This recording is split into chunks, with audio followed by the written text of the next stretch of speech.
It's December 23rd, 2024. I am at Joel Pearl, and it's time to get in the weeds.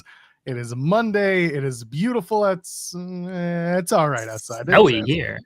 The snow is starting to melt here in Toronto, but we had a frigid cold weekend. I know most of the Northeast did as well, but Jeremy Lambert's here. We're ready. It's almost the holiday season. Christmas is upon us. Hanukkah is upon us. That's right. It starts the same day as Christmas Day. So we get to join you in your festivities. How you doing, Jeremy? I'm well. You know, it's Christmas break around here. All the 12 kids are home. So if the show is choppy internet-wise, I'm sure they're using all of our data. That sounds about right. In our case, our kid is at his daycare today, and then he's off for the next week, which is fine. We'll find stuff to do. I'm currently compiling lists of things that are open and available to do in the city of Toronto that don't cost a lot, because that's the other thing too. You don't want to blow the budget. You know you're going to ask about a good list. Who's that? Santa Claus. Oh, that's right. Well, he doesn't really do stuff with us. Oh. I mean, although if you ask, he's like, oh, like everyone on the list. It doesn't matter what you celebrate. Like, we don't celebrate. Why is Santa a sarcastical asshole? Well, that's how I see Santa. Listen, he's been doing this for so long. I think he puts it on. I think like 364 days of the year, he's an asshole. And I think that one night, he's just like, all right, let's make it. Come on. Ho, ho, ho. I love this time of year. But like the other 364 days of the year, just a rabid drunk. Just mistreats everybody. Yeah, no, I just think he's like, I'm going to enjoy these milk and cookies, and then I'm going to go back, and I'm going to treat my elves like shiza. So Billy Bob Thornton is Santa? Listen, I'm not out here defaming the names of celebrity out here. Those are your words. It's Bad Santa. That's all. I'm referencing Bad Santa. Have you not seen Bad Santa? No, I'm a Jew. You think I'm watching this stuff? I don't go out of my way for Christmas movies. Really? Yeah, it's not really my thing. Even like the one Hanukkah movie that exists, I can't really tell you I've watched Eight Crazy. I've seen it, but I do not recall any of it, other than Adam Sandler doing the voices of every single person he's done in any of his comedy albums. So, So what Christmas movie have you seen then? I've seen all the classics. I've seen like all the animatronic ones that we used to watch as kids, like Rudolph and like the claymation ones. Yeah, we watched that over the weekend. Yeah, like I've seen a lot of those ones growing up, and like I've seen the Grinch, obviously, like the original Grinch. I probably saw some of the Jim Carrey one for that matter. What else have I seen? I've seen a lot of stupid Christmas stuff. My mother-in-law loves Hallmark movies, so this time of year, if we go to visit, game over, man. I'm sitting through a Hallmark holiday movie and hoping that I see someone I know in there. Yeah. There's a lot of good Hallmark movies, allegedly. Very much allegedly. Like, we use the word allegedly a lot. You're doing some heavy lifting with that allegedly when it comes to Hallmark movies. I was going to watch the Travis Kelce Taylor Swift Hallmark movie because my friend's the one where everyone thought Travis is in the movie. And my friend's a big Chiefs fan. And so he's like, this is what I'm going to do after the game. I don't know if he actually got around to watch it, but I want to watch it just to see how awful it is. It sounds terrible. So I'm curious. I love a good, like, terrible movie. No, there's no lacking of those around this time of year. Like the wife's asking, are we going to watch Hot Frosty? What is this? I feel like that's something you do when you're in the middle of the Jamaican. Anyway, it doesn't matter. I feel like she showed me this, but I forgot all about it. See, this is a brutally accurate. Oh, that's with Lacey Chabert. That's who headlined Christmas Con. Oh, that's nice. Yeah. Okay, she did show it to me because we were talking about Lacey Chabert, and Craig Robinson is also in this. Katie Mixon is in this. Cheryl Miller. They got a good cast here. Yeah, we're talking about Lacey Chabert because for some reason, and Ted from Schitt's Creek is in this movie as well. He has like He looks weird. He looks AI generated. Who's Ted Mullins? Ted from Schitt's Creek. You've seen the shit. Yeah. Dustin Milligan is his name. I don't know his real name. You kidding me? I just looked him up because I was like, what does Ted look like? But yeah, I could see Ted being in a Hallmark movie. Well, he is. Hot Frosty. Apparently, I'm gonna have to watch this. Hot Seems terrible. Frosty. I'll watch Swear to God, that's a sex. That's a sexual move. It is absolutely a sex thing. Yeah. What if you Google Hot Frosty sex? What do you think we'll get? Hot You gonna Frosty do it? Urban Dictionary is what we're gonna use. Okay. We're not gonna a hot Frosty here. Oh, no. What is it? Read it on air. Hold on, I got to do something here. I'm very scared of what you're doing. I had to let someone into my building is what I had to do. A really good looking. I do. Oh God. don't go to Urban Dictionary and look up Hot Frosty. There are a few options. A really good looking corpse that makes you seriously consider necrophilia. What? That's one.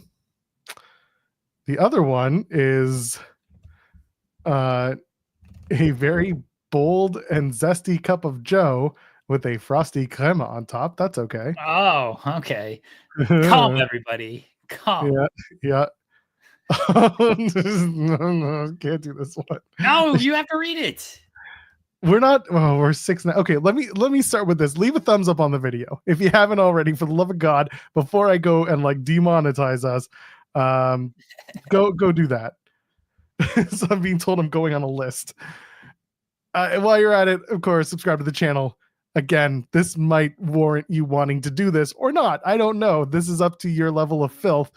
And if you're a filthy minded person, go ahead, donate a super chat. Even if you're not, if you're kind hearted and in the spirit of giving, you could donate a super chat. Any amount, get your question or statement read on the air. A hot frosty is a sex act involving feces, semen, and festive holiday lights, commonly described as a male taking 3 consecutive miniature poops on a lady stacked like a snowman, then ejaculating a scarf around its neck. The lady then consumes the snowman while being erotically choked by the male using the Christmas tree lights. Almost I knew poop would be involved. Yes. I knew it. That sounds difficult. You know what I mean? It sounds sad. Like pooping a snowman? You gotta like, I feel like you gotta prepare your stomach for something like that to make sure it comes out properly. Busted Open could never. Busted Open is too busy giving out Zoom links to old brain-addled Ric Flair than they are doing this shit on the air. Did you see this? Did you know about this?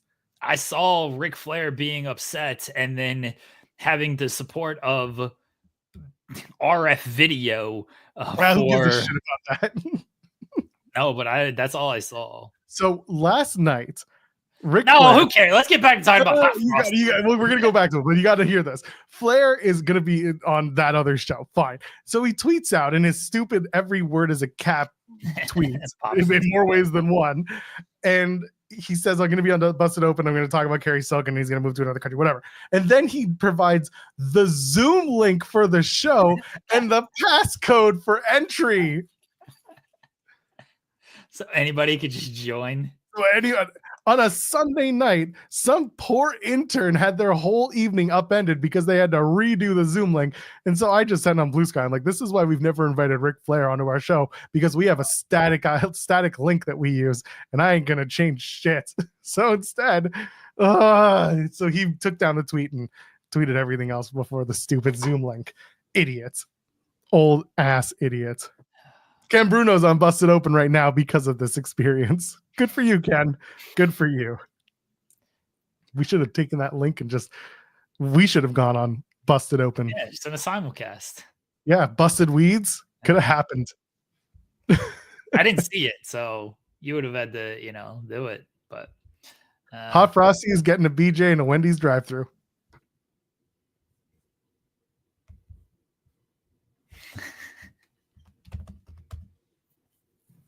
This is a very good point. Why have Flair on ITW when we can talk about Urban Dictionary stuff? Yeah, much. Who needs wrestling?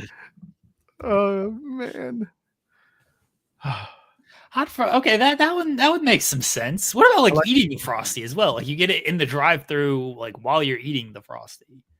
You have to order a Frosty? What if I go through and I'm getting a blowjob and I order like, the Dave's double or some shit? This is And gonna it's just get a hot Dave's double. That sounds hot. Well, that's just when two Daves double team me in the back of a Wendy's. That's a hot Dave double. What? That's hot Dave double. Okay. You guys named Dave double teaming me in the back of a Wendy's. Hot Frosty, sexual act where a man secretly rubs hot sauce, curry, and other zesty concoctions onto his penis before having sex with a single mom. That sounds unsafe. In her small hometown during the holiday season, most notably Christmas. That's the most Hallmark weird thing I've ever read. Is that the basis of this Hallmark movie? That is the movie you're about to watch. Is Ted gonna rub hot sauce on his junk, and then Lacey Chabert is gonna have to, get be on Hot Ones? What is happening? Hot Ones is a great show. Not enough viewership though. Yeah, as we discovered on Friday, they don't do any numbers. Nope, not at all. Oh God. Anyway, there's no way that's a real hot. No, none of these things are real because it's Urban Dictionary and people just make shit up. Make sense though. Some of them, I'm like, okay, I can get behind that. I understand that. So like, there's a thumbs up, thumbs down system for this thing, and I'm not talking Sammy Callahan. Fair. There's a thumbs up system where, like, and the one I just read, for example, has 18 thumbs up and 46 thumbs down. Yeah. They recognize that that's a fake hot Frosty. Yeah, like there's a one that has 9 thumbs up and 5 thumbs down. That's the Wendy's one. That one's understandable though. The long one that I read is 7 thumbs up and 34 thumbs down. I don't know. That one makes sense to me. I'm not condoning it, but like it makes sense. every single one has like a use of it, like in a sentence, and the sentence here is, "Damn it, Jenny, we need the Christmas LEDs, or it goes from a hot Frosty to just gross poop and cum." And the person who submitted it was called Jenny. I'm trying. Hebrew Tricks is the name, Trix, who was the submitter of that particular idea. Oh my God. The Frosty Cup of Joe, that's 5 up, 61 down. Really? Yep. That would make sense to me too. And then the first one we read about the corpse has 134 up, 46 down. So that one is the one. So that one's the approved hot Frosty. Which, like, I got it. I get it. Yeah, the body is frosty, and you think it's hot. Like I think they won because the sentence used was, "Edward Cullen is a total hot Frosty. I'd like to do a little sucking myself." Cullen? Who is Edward Cullen? Edward Cullen. Is that Edward Scissorhands? Is that his real name? I don't think that's who that was. Oh, that's just Johnny Depp. He's still alive. He's a character from Twilight. Is that one of the vampire movies? Are you kidding me? Yeah, this is one of the That's why that got all the upvotes. But, like, that's not a real. That's not a real. Like, he's not actually dead. He's like, right? Yeah, but I mean, it's the comedy of he's a vampire, so he's undead. But he's not a corpse. Yeah, but he's dead technically. I would downvote that one. That fair. 46 people did. No, because they're just stretching. They're stretching what it means. Like, if you're gonna be real, like, we got to talk actual corpses here. Like when they drug Cartman's grandmother up in South Park. Like, that's what we got. That's the kind of like corpses we're talking about. Probably. Anyway, necrophilia. The aristocrats. Oh, I don't watch Twilight. Are you kidding me? No, I haven't seen it either. But my ITW anonymous general manager, who was very close to us, big on the Twilight. Ted from Schitt's Creek is a snowman who becomes human and is a himbo apparently, and Lacey Chabert falls in love with the himbo snowman. Chabert, not Chabert. Chabert. For this, you want to use the proper French initiation or the French pronunciation? I will not have Lacey Chabert disrespect on this show. SB3 and Kimmy already tried to do this. Like, how do you know the real names of the Mean Girls? Because they're the fucking Mean Girls and they rule. Of course I know their real names. Lacey Chabert is a treasure. Dorothy Mantooth is a saint. Fantastic. We've been told we're going on a list for having this conversation. Yeah, probably. I fully understand. You know what? If we don't come back after the holiday break, this is what did it. Chabert, it's Chabert. Say it right. There's like 5 people in this room that are going to understand that joke. I don't think anybody but Louie got my "I'm trying" Jenny joke, but it's fine. I like Louie. Louie understands my hoops reference. Yeah, Lacey Chabert is the main voice of Wild Thornberrys. She was also the voice of Meg until Mila Kunis got the gig. Chabert is fantastic. It's Chowder. Say it right. There was allegedly wrestling this weekend. Who could possibly care? So, yeah, we should probably just open with the end of the show. Have a good night, everyone. See you on tomorrow's show. We are supposedly doing a holiday stream tomorrow. Not supposedly, we are. What time is it? 10. What time are we 10 is 10 usual. Yeah. 10 Eastern. I'll be here. Jeremy will be here. SB3 will be here. I'm not going to stay the whole time. Maybe. We'll see. Who knows? Our pal Cher Delaware will be here. So basically, it's IPW at MC crossover. Yeah, in that it's basically just me and you guys. We're gonna. I'm so confused. I forgot where all the friggin' stuff is. We're gonna. Where's it at? Media assets, Jeremy. Yeah, I found it. We're gonna play this intro and run off all the viewers.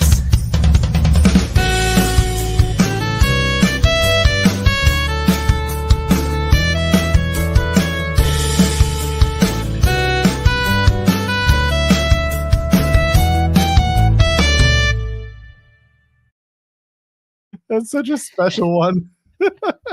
I'm so proud I made that intro. I was so proud of myself when I put that thing together. I was cackling. Oh, man, that's very funny.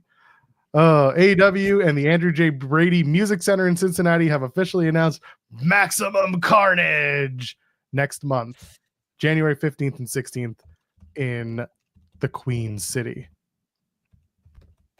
Hooray. So there you go. More AEW specially branded dynamites coming your way. They got to stop with these special names. Nope, too bad. Dynamite on 34th Street this Wednesday night. Christmas Collision this past Saturday night. AEW Final Battle this past weekend on some website. Who knows? Maximum Carnage was an excellent game, by the way. It was a very good one. Shout out to Venom and Carnage. They rule. I mean, it's fine. It doesn't actually upset me that they use these names, but no, you should be upset. Wrestling should make you upset in every imaginable way. I just don't. I don't get it, especially when they're running pay-per-views every single month now. Like, I just don't. Why do we keep having these special names? Just call it your show. It's fine. It'll be okay. It'd be funnier if they did. Oh, anyway. Maximum Carnage. I better see what was the WWE game? Maximum Wreckage? Or they like that was Reckless Intent, wasn't it? No, it wasn't Reckless Intent. No, it was. I know. I used to play WWE car crash game. Was it WWE like Crush 'em? Crush Hour. I thought there was something Maximum Wreckage, or what am I thinking of? I don't know what you're thinking of. Hold on. Maximum Male Models? Maximum Aggression, the figures. No. Max Powers. No, I don't know. I thought it was a game. Maybe I have no idea what I was talking Max about. Moon? I don't know. I have no idea. Apparently, Max Payne? I pulled out Maximum Wreckage. It's seemingly nothing. Like, I can't get anything. I thought it was a game for some reason, but apparently it's not. Wasn't there a WWE game with Wreckage? I don't know if there was. They had the Wreckin' play sets. I'm thinking of that. Wreckin' Rampage. No, they had Wreckin' Rampage. They had Reckless Intent. Like, that was AEW can't use that. Again, WWE had Reckless Intent. That's the only thing I can think of. What is Reckless Intent? Is that the music? It was like the harder music. Right. Yeah, I remember. Yeah. Other than that, I don't see anything else that was all right. wreckage. I don't know how I thought of Maximum Wreckage, but there's a Wreck and Rampage rig vehicle. Wreck and Rampage, sure. It's literally a truck with a what is this?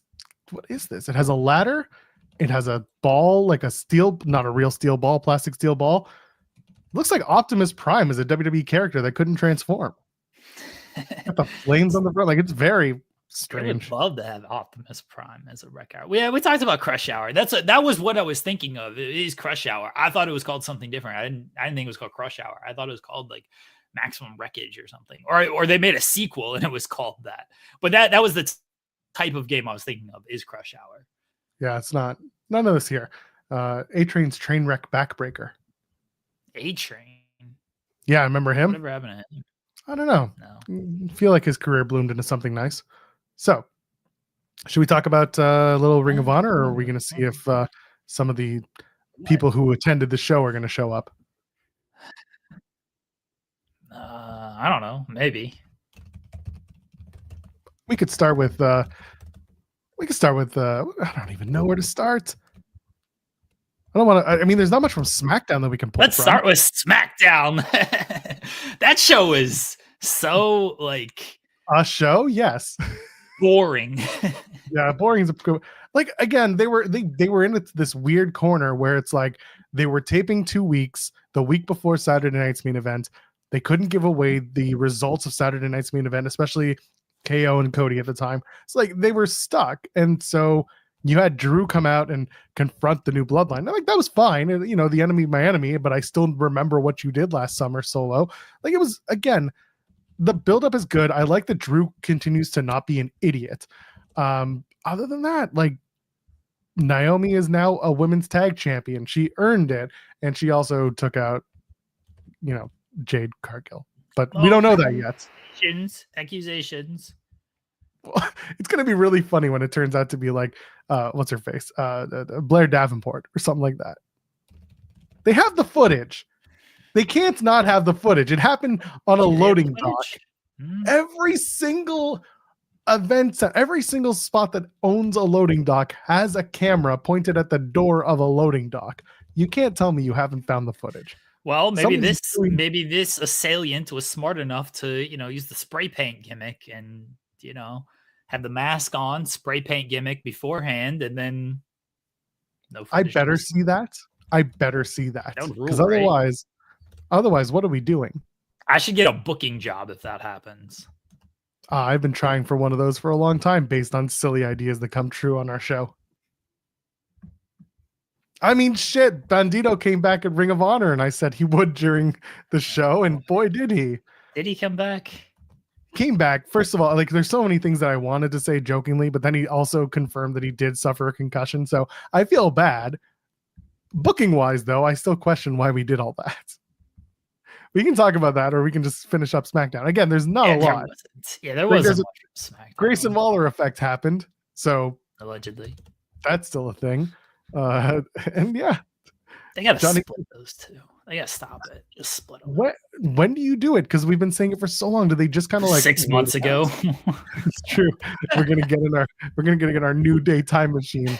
Go back 6 months. Yeah, the SmackDown was like, so I was covering ROH and SmackDown at the same time, and the ROH had a lot of stuff going on at the very least. The SmackDown was just that the KO promo was good. Everything else on that show is like, there wasn't a whole lot to it. And I understand it was a double taping. I couldn't give you too much because Saturday night's main event was the night after they taped the show. So they didn't want to spoil any of the results or anything like that. But like they had nothing else going on this show. The Drew stuff was good. That was and the KO stuff was good. That was about it. Yeah. Otherwise, it was just a show. Tiffany Stratton continues to tease being a babyface, having money in the bank, teasing cashing in, but then not cashing in. It's we're waiting for something, but we don't know what it is with her. And like, there's a part of me that just wanted her to fail the cash in, and she still could, but they're way too much. You know what I wish when they do these longer like cash in holds? Because they did the same thing with Damian Priest. I wish they wouldn't tease it as much. Because then you get people continuing to almost anticipate, and then when they don't do it, it feels like, oh, well, you just do this. Like people get so impatient with it. They get so impatient that they don't cash it in on all these. They're not failed cash ins, because a failed cash in implies they did cash in. Failed teases, I should say. People get impatient with the failed teases. I don't think anybody's saying Damian Priest was wrong to cash in when he cashed in. Like, it made sense. It worked for him. But people got so impatient that when it finally happened, they're like, oh, finally, great. Like, you've done all these failed teases for so long, and they got impatient with it. And now it feels like they're doing the same thing with Tiffany. I wish that she would just like have it, and it's a reminder that it's there. But every time you do one of these failed teases, again, people just like lose patience, and they're like, all right, cool. Are you gonna do it or you're not gonna do it? And then they just stop caring. When it finally happens, everyone kind of comes around on it. But it doesn't always feel this sense of, oh, good for Tiffany. She finally did this. It's like, oh, she finally just did it. Great. Now we're done with this whole thing. And it shouldn't feel that way. So I wish they wouldn't do so many failed teases. Yeah, no, I generally agree with you. There's a way to do it. Again, we talked about it half jokingly in a War Games match. How does that work? And then they did it. And I thought that tease was really good, even though they kind of oversold it. I think in the moment of being, if they hadn't done 50 other teases leading up to it, her bringing out the briefcase out of the trash can, and then the announcers having to react like, what happens? How does this work? That is fun. And that's clever ways of using the cash in tease, but doing it like every other week when Nia's, knocked down for 5 seconds and she comes running down, and that's a little much. There are ways to do it. They've just been a little overdoing it when it comes to that. Solo Sikoa, he got the win in the 6-man, getting ready for that the match against Roman Reigns. Is this doing anything for you? Solo and Roman on Netflix. Is there any heat behind it, or do we need a little bit more to get you there? There's heat because it's Roman, but otherwise, Solo is who he is. They did it. They've done a good job making him a good challenger for Roman, but that's about it.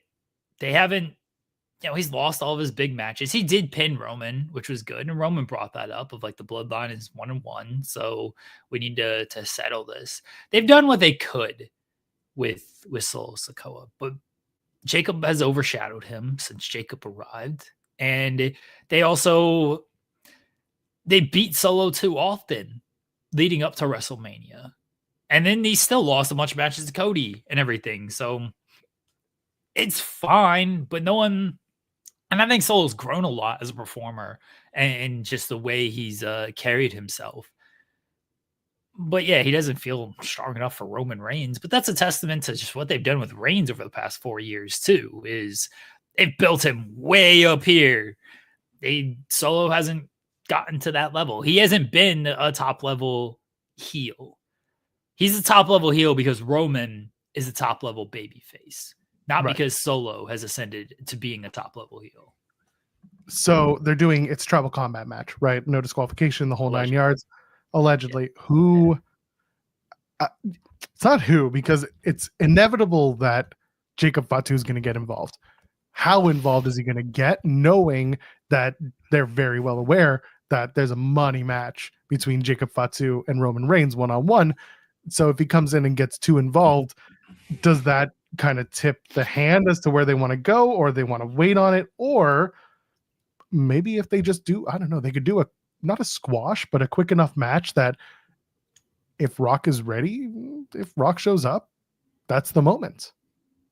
But again, so much of the story tends to hinge on where the Rock is. But if Rock's going to be at Raw anyway, do you just wrap up the match, do a quick one, and then have the Rock get himself involved in the story again? Like, how does that play out? How does this whole match play out? Because that's what I'm thinking. It's like, how do you Roman wins, or Roman gets so sturdily beat down by a group of people that he loses. No, he ain't losing. Roman ain't losing this match. I tend to agree with you. He should be getting the Ulafala and moving forward. But like, again, this should be the match where The Rock shows up, hypothetically. But I don't know. I'm curious about it. I'm not banking on The Rock being there. If he's there, I don't think he's coming out until after the match. I just don't. I don't think he's coming out until after the match. Okay. Roman ain't losing this match. I can't see Roman losing this match. I'm going to keep Roman as strong as possible because that's been the goal since 2014. Keep Roman strong, brother. No, I don't see Roman losing. They're just going to have a match. They're going to have a plunder match. It's going to be fine. And then Roman's going to win. And if The Rock's there, he's going to come out and confront him. And if The Rock's not there, then Heyman's going to place the Ulafala on Roman. He's going to hold the one up. The fireworks are going to go off. And then they're going to move on to the next segment. So this is why another thing I'm thinking of, if this main events this episode of Raw. It's not. Rollins and Punk is already the main event. It's for sure announced. Michael Cole said that. Yeah. But main event in WWE also means multiple things. I want them to do I it. Will say this. Punk gets to complain about it. I will say this. If Rock's there, he's pulling rank, brother. He's doing what he did at Bad Blood. He's saying, yeah, that Punk and Rollins match, knock that shit down. Open the night with that shit. Yeah, that can open. That's the main event of the opening match. That's kind of why I'm saying it's like if it gets changed and Roman Reigns goes on last, then it's pretty safe to assume that Rock is going to be part of this. But or again, like they could do it as like a crossover is going to mean a lot less in the next little while because of Netflix and however they track viewership. That's a big thing too.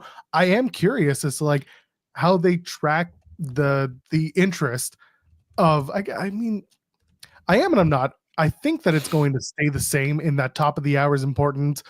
And you're going to want to tune in for that because people are still trying to find stuff to watch or they're just tuning in, whatever. I don't really expect the way that they segment things to change too much moving forward, but they have that ability to do it because it's Netflix and because the show's live, the show's on there. It's appointment viewing. You're going to be there, but I guess for people who are looking for something at the top of the hour, it's still hot angle, hot match, reset, whatever. Like it could very much stay the same way. I just wonder if it'll change at all given the Netflix, the streaming way. I think they'll keep it in their typical format. And I think that because one, this is how they've written the show. And two, they've established a good hierarchy with this. Everyone knows opening stuff important, crossover stuff important, main event stuff important. They've done a good job of blending stuff in and everything to make it to make other stuff feel important. But when you have that hierarchy, this is what we talk about with AEW and how, okay, why is the champion coming out at 9:30? Like this doesn't scream important to me. WWE has always done a great job of open, important, crossover, important, main event, important. So I think they're going to keep sticking with that because it just tells the audience this is the super important stuff. These are the big stars. So I think they're just going to keep it with that. Yeah, that's fair. The idea of the open and close, absolutely. It was always how do the top of the hour crossovers mean as much moving forward with Netflix? It probably will. They'll probably still format the shows the way they've always done it. Now the big question is, how long is each show? And if there's flexibility, then some shows are 3 hours, some shows are 3.5 hours, some shows are a little, 249, whatever it is, there's a little bit more flexibility there. And I hope they take advantage of that. I know there was a select report about, the wrestlers from Raw specifically being like, well, we don't know how long the show's going to be. That's probably because they've been told it's flexible and they're not beholden to any sort of time constraints anymore. And that's helpful. Meanwhile, SmackDown, you get an extra hour. Have fun. So that's going to be that's the biggest news. SmackDown going to 3 hours. Don't have to compete against Rampage. That would have, really hurt their viewership. Oh, yeah. Man, 3 hours on Friday night. Start the show at 7. Yeah, I put it out there. I'm just like looking forward to catching the 3rd hour of SmackDown on Saturday mornings and the 3rd and 4th hour of Raw on Tuesday afternoons. Like that's where I'm at mentally with this. I ain't staying up late for this shit unless it's compelling as hell. I'm not gonna stay up just to watch this. I'm up at 6 a.m. every day. I like my sleep when I can get it. I got a toddler to run after. I'm good. I ain't doing post shows. When I get asked to do post shows, I'm like, we'll see. I was asked to do the Collision post show this Saturday. I was just like, I'm good. Yeah, the one from this past Saturday. So yeah. Here's the thing. Here's the thing with 3-hour SmackDown is I think 3-hour Raws were good. I said as much on the show. Like I think Triple H did a good job with a 3-hour Raw. I'm pretty sure I just got a spam message that my UPS package was unable to deliver or something. Oh, no, that was my package. That's for me. Can you have them send it to me instead? No, I don't trust this thing. This seems terrible. If there's a link, do not open the link. Yeah, I'm not. So I was like, delete and report. I'm waiting on one more thing. Hopefully it gets here in time. If it doesn't, well, the wife will just have a late Christmas gift. She'll survive. Yeah, she's even saying like, nope, that's a scam. Yeah, I know. I'm not clicking that. Not clicking that at all. Where in the hell? Where is this order? Anyway, I hope. Oh, you're trying to look at this thing? Yeah. Okay. It's actually supposed to be here today. There you go. I'll have all the Christmas gifts. I order everything on time, but you know what actually didn't come that I ordered? Like, and this is terrible. So we do these like personalized ornaments, and I ordered this ornament like ordered it early December. It's supposed to be here by Christmas. Now it's saying it's not arriving till December 30th. Thanks for this Christmas ornament that's not going to get here until after Christmas. That's fine. Keep a tree up until February 1st. You'll be fine. We typically keep our tree up a little bit longer, so we can put it on there, but it's like, ordered this in time. Get on the ball here. Custom ornaments. What were we talking about? Custom ornaments, actually, is what we're talking about. Right on time. A 3rd hour SmackDown. Okay. So I thought like the 3-hour shows were good. Like I thought Triple H did a good job with the 3-hour shows, and he made them for the most part. Some weeks sucked. Some weeks were like, oh, this should not be 3 hours. Can we just like find a happy 2.5-hour show? Like, what's wrong with that? Why can't we do a nice little 2.5-hour show? 2 hours. Just stick to 2 hours. Yeah, 2 hours is fine, but they got so much talent, man. Like they really do. And I think like a 2-hour show, especially with all the talent they have, almost feels like a disservice to some of the talent. And like I think they can afford to do a 3-hour show. And I think for the most part, they've done pretty good 3-hour shows because of all the talent. But 2 hours, it doesn't feel like you're utilizing enough of the talent. That's why like 2.5 hours feels like a nice little happy medium between it. It's like, all right, we got the extra half hour to get some talent on there, but we're not fully overstaying our welcome with a 3-hour show. To me, it's you got to keep that extra hour if you're going to do it. Don't half-ass it. I get it. To me, it's either 2 hours or in this case, it's 3 hours. Like I don't think a 2.5 hour really works. There are no shows that really do a 90-minute or a 30. Yeah. So be cutting edge. They like to talk about that shit all the time. Yeah, I know, but you can't do it anyway because USA has other stuff that they. Who cares about USA's other stuff? What is USA running at 10 o'clock on a Friday that is so important? I don't know. I'll look at this. Are you doing that? I will say that. Yes, there is a lot of talent to showcase. That extra hour could do that. They're also probably going to call up a bunch of talent from NXT at this point. There's probably at least, 3 or 4 acts that they're going to bring up and they're going to say, oh, this will balance out SmackDown. And meanwhile, SmackDown has other talent that are on the show weekly that could be benefiting from having an extra hour on TV. Instead, we'll see. Oh, go ahead. Sorry. No. Instead, we'll see what they do with the 3rd hour. Take a wild guess as to what's airing this Friday night on USA Network at 10 o'clock. Silk Stockings? No. Damn it. Ryan, I was trusting you on this. I don't know. This Friday? Yes. I feel like this Friday is going to be something Christmassy. Okay. What is it? A film called Nobody, a seemingly unremarkable family man.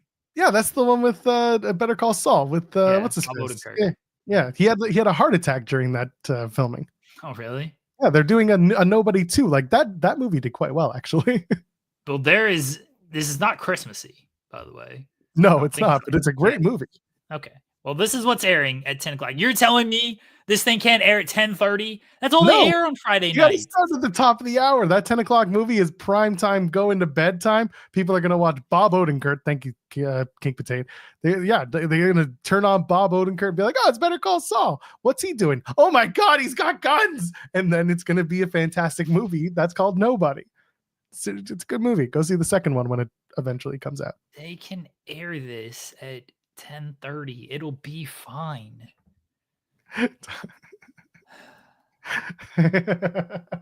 Tony, you don't have Rampage anymore, but boy, do we have a new film for you to finance. Oh man. All right, I'm gonna have to watch Nobody. Nobody seems like I like Bob Odenkirk too. Yeah, it's a good movie. Okay. I did quite well. So your idea backfired in this case.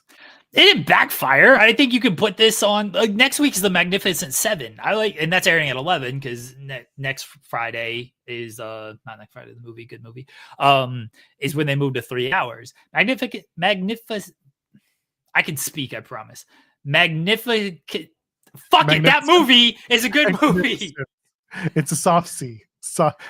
Magnificent. Why can't I say that word? Magnificence, because you're reading the word. I'm not reading it. I'm looking at the camera. Magnificent. Magnificent. Magnificent. Is that right? Am I saying it right? Magnificent. Magnificent. No. Why are you adding an extra CI? It's not magnificent. It's magnificent. Magnificent. Yeah. Magnificent. Magnificent. Magnificent. Did I say it? Is that right? You're a fucking writer. Allegedly. Magnificent. I fucked that word. Oh, you did it again. Yeah, all that mana's finally gotten to your brain. Oh God. Oh, it was a great week for wrestling, wasn't it? Magnificent 7. I give up. I don't care anymore. I don't care. That movie airs next week at 11. You can air that movie at 10:30. Sure. 3 hours of SmackDown is going to be a hell of a time. And Jeremy, you may want to see a neurologist for Christmas. Hope your coverage covers. I don't know why I can't say that word. The Magnificence. Magnificent. There you go. I said it. Okay. Magnificent. Say cinnamon? Can you say cinnamon? Cinnamon. I can say cinnamon. How about animals? Animals. These are Spaghetti. easy words. Spaghetti. All right. The good Reese's. Reese's. Nope. There's Reese's. no. It's Reese's. Reese's. No. It's Reese's. How do you say crayon? Is it crown or crayon? Crayon. Crayon? Yeah, it's crayon. Say crown. Those people are idiots. No offense to our chat if you're someone who does, but you're idiots. Maleficent. Maleficent is the character from Wicked. No, not from Wicked. Magnificent. King Potato says crayon. Oh, buddy, I hate to break it to you. Crayon. It's the juice. Crayon that juice. Is the juice, yeah. And sometimes it's sauce that comes in a can around Thanksgiving time. Oh God, this show. All right. Speaking of magnificent, Ring of Honor held Final Battle this past. What do you think of this show overall? I thought there was a lot of fun in this show, and then there was a lot of "what are we doing here" type of conversations going on. About Ring of Honor? Yeah, what do you think about Final Battle? It was fine. I was stunned they didn't put the title on Big Billy. I think a lot of people were stunned that Billie Starkz didn't win that Ring of Honor Women's Championship. Is it just going to continue the Athena reign for another year? I mean, they did a segment on. I'm not going to spoil it. They did they're doing Boxing Day Ring of Honor show. They've got someone from MIT is going to get kicked out, so they're still going to continue this minion training Athena story. Pardon? Yeah, that segment was weird. That's pretty much what I expected when I heard what it was. Okay, all right. But now the question becomes, what do you do? What Billy's Run it like? back for a third time next year. I mean, do you do it again at Final Battle? Other people have said you do it at Supercard over Mania weekend in Vegas, assuming they're running that weekend, not necessarily in Vegas, but running that weekend in general. Yeah, do you do it? Will. Is it going to be worth? I mean, you can heat anything up, but like, was this the moment that they didn't capitalize, or is there more in the tank? It's felt like the moment, because what was the build up to this match? It was like the same build up to the match last year. So they're just gonna rehash the same build up next time. Like, this is actually the time, guys. Billie Starkz has grown and learned, and she's gonna beat Athena. She just needed another 4 months of training. Like, it made sense to do it a year. It's like, oh, look how much Billie has grown in a year. This is her moment. This is her time. I don't know if you can go back to it in 4 months and be like, all right, this is actually, especially with that. Look, we're gonna spoil it. If you don't want a Ring of Honor spoiler, I don't cover know. Your ears in 3, 2, 1. Lexi Nair gets kicked out. Yeah, they kicked out Lexi Nair from MIT. I don't think Lexi Nair's winning the title. Maybe she is. That'd be cool. That'd be something different. But like, I don't know why you do that. And just you have Billie Starkz just continue with Athena. Again, what's going to be, at some point, Billie's got to break away, you would think, and win the title. Otherwise, you got to actually build up a competitor for Athena instead of this challenger of the month that they do every single time. Well, really every 3 months, because they run quarterly and not monthly. But you gotta actually build up a competitor for her who isn't just AEW person comes along.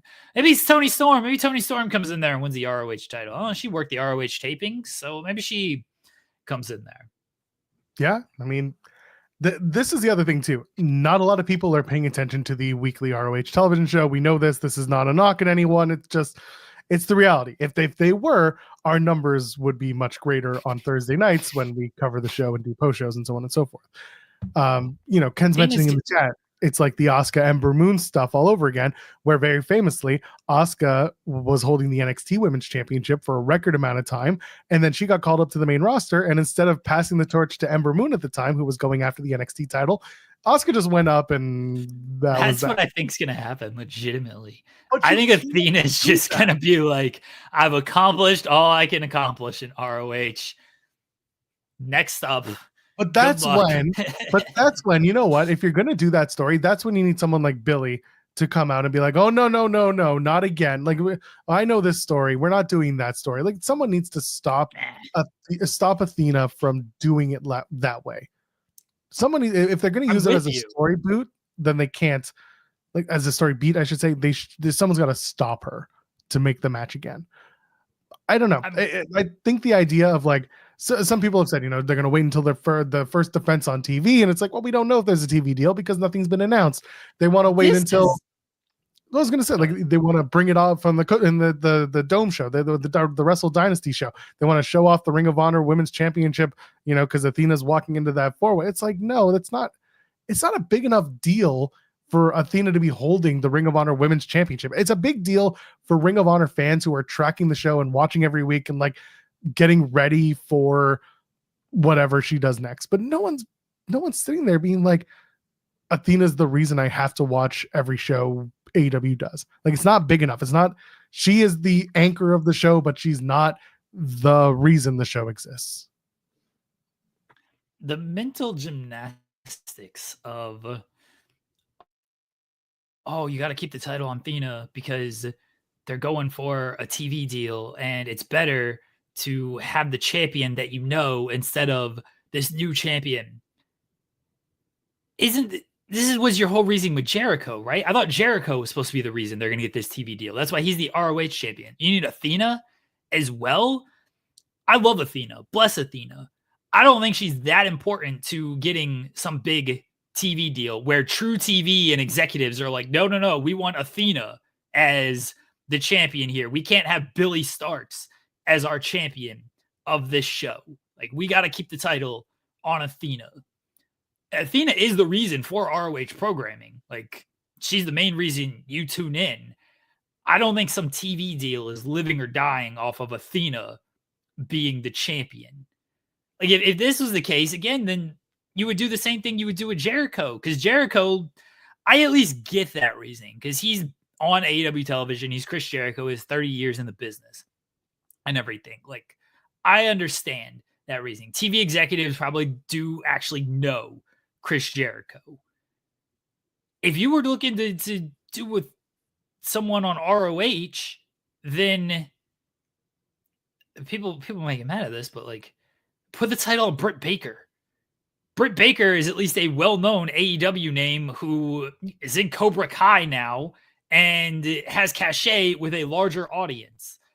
Put the title on Britt Baker and like, here, you need a new TV deal. Look, we got Britt Baker on our show, former AEW Women's Champion, been part of some major AEW milestones, been part of AEW since the beginning, star, cameo at least, in Cobra Kai. I don't think Athena, I can't remember respectively, it's not like she's a household name. She's not. Like, I think the world of Athena, but we gotta be realistic about like her place in the overall scope of professional. This is the same thing we talk about when it comes to, you know, Bobby Lashley coming to AEW and all these people coming to AEW, and it's like, oh, look, they've been names in WWE. They're going to bring in number. And like, they haven't changed anything. It's because these people come to the company and that's kind of it. The WWE fans just forget about them. The quote unquote mythical casual fans just forget about them. Athena's been on a program that's just been on a streaming service for the past 2 years and hasn't done anything. The last time she was on AEW was when she lost to Jade. She went to ROH after that. It's like she hasn't been part of AEW in forever. She's a great part of ROH. She's a big reason to watch ROH. She's a lot of times the only reason to watch ROH. But I don't think your TV deal is living or dying off of Athena being the champion. I agree with you. And again, if you're going to have the Jericho being the world champion, that is your reason for going for a TV deal. He is. He's the guy. We just talked about it. 30 years.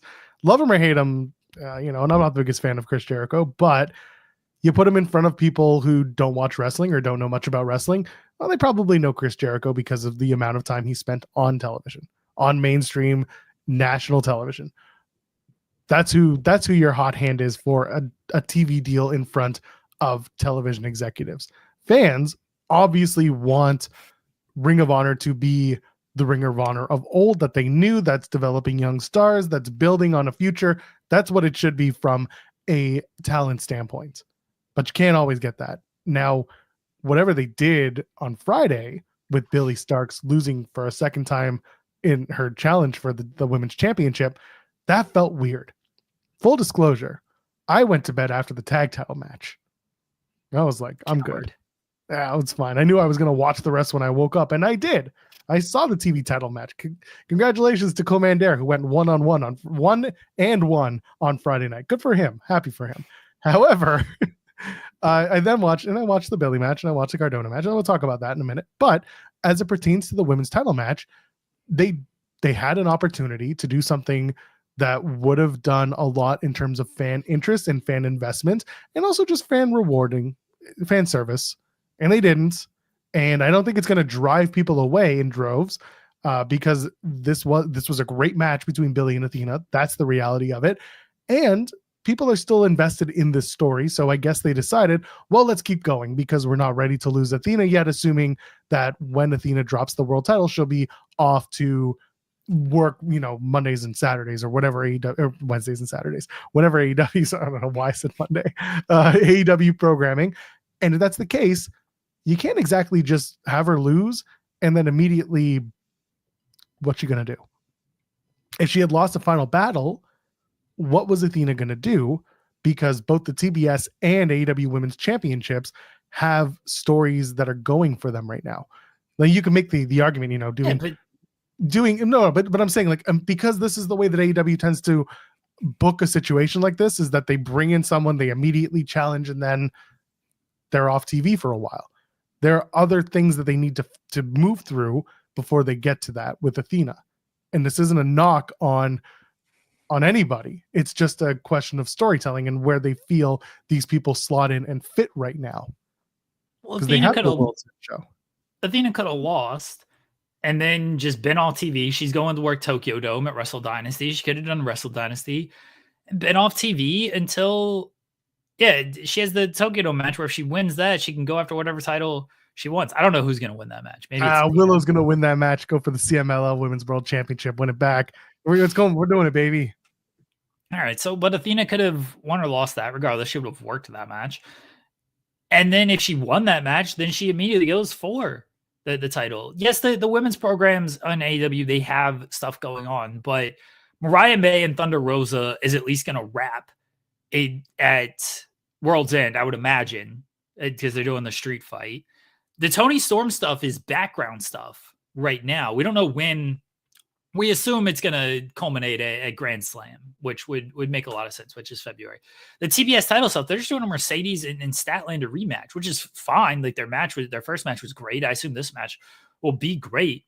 But you could easily, after World's End, have Athena come up and go after the TBS title. So, yeah, they have stuff going on, but like the two title programs are basically wrapping at World's End. Like, I don't think they're extending past World's End, because I don't know where the TBS title is going after World's End. If Statlander wins, maybe you do a rubber match between them. If Mercedes wins, you have no reason to do a rubber match. Like, she's beaten her twice. So just call up Athena. You know what you do? You put the TBS title online, especially with you put the TBS title on the line along with the New Japan Strong Belt, along with the Rev Pro Women's Belt, and you give them to Mina Shirakawa, and that is what you do moving forward. Refresh the whole damn thing. I'm fine with Mina. She rules. She does. I don't know what they'll do either. Come the new year, it could be that they go to Willow, and it's going to be Willow going after Mercedes again. Yeah, and then that's how you get. Maybe that's the Fight for the Fall. I don't know if they're going to do a TBS title match, Fight for the Fall. Who knows? Pretty close. No, probably not. Like, I don't know the scheduling, but Willow might be in Japan by that point. Mercedes might be in Japan. Go to Japan too. So I was going to say, no, maybe not. It's too close. Yeah. But also they might not. I don't know if they're going to do, because again, this is a huge show for them. They're, they branded it the mother of all simulcasts, blah, blah, blah. There's a possibility that they load up that show and then they all get on a plane and head off after that. I don't know. It's a question. Somebody in our chat pointed out, I think it was Zeno Weller, of booking around this mythical TV deal to justify decisions is, I don't understand it. Oh, we got to keep the title on Jericho because we're looking for a TV deal. We got to keep the title on Athena because we're looking for a TV deal.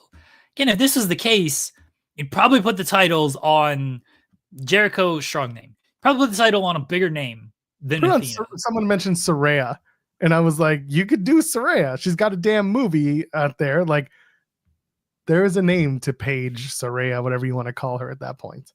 Yeah, you probably put the title on like really strong names here. Athena's a strong name for ROH. I don't know if she's not a strong name in the overall grand scope television deal when it comes to getting a TV deal, I guess. But also, like, who are you shopping to? True TV. Which is under whose umbrella?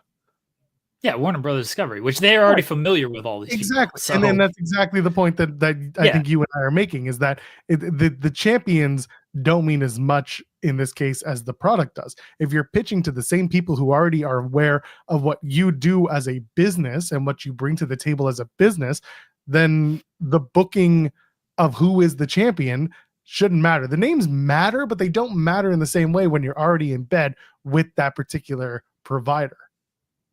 Yeah, I'm with you.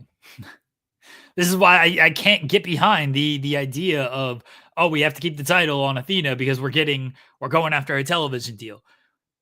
This was the reasoning for 2 years ago for Jericho winning the title. It's like, oh, look, ROH is going to get television. And what happened there? Don't book around the mythical television deal, because we don't know if this mythical television deal is going to happen. And if it does, it's probably going to be on the same network that they're already on. So you don't need to be like, look, we got this name as our champion.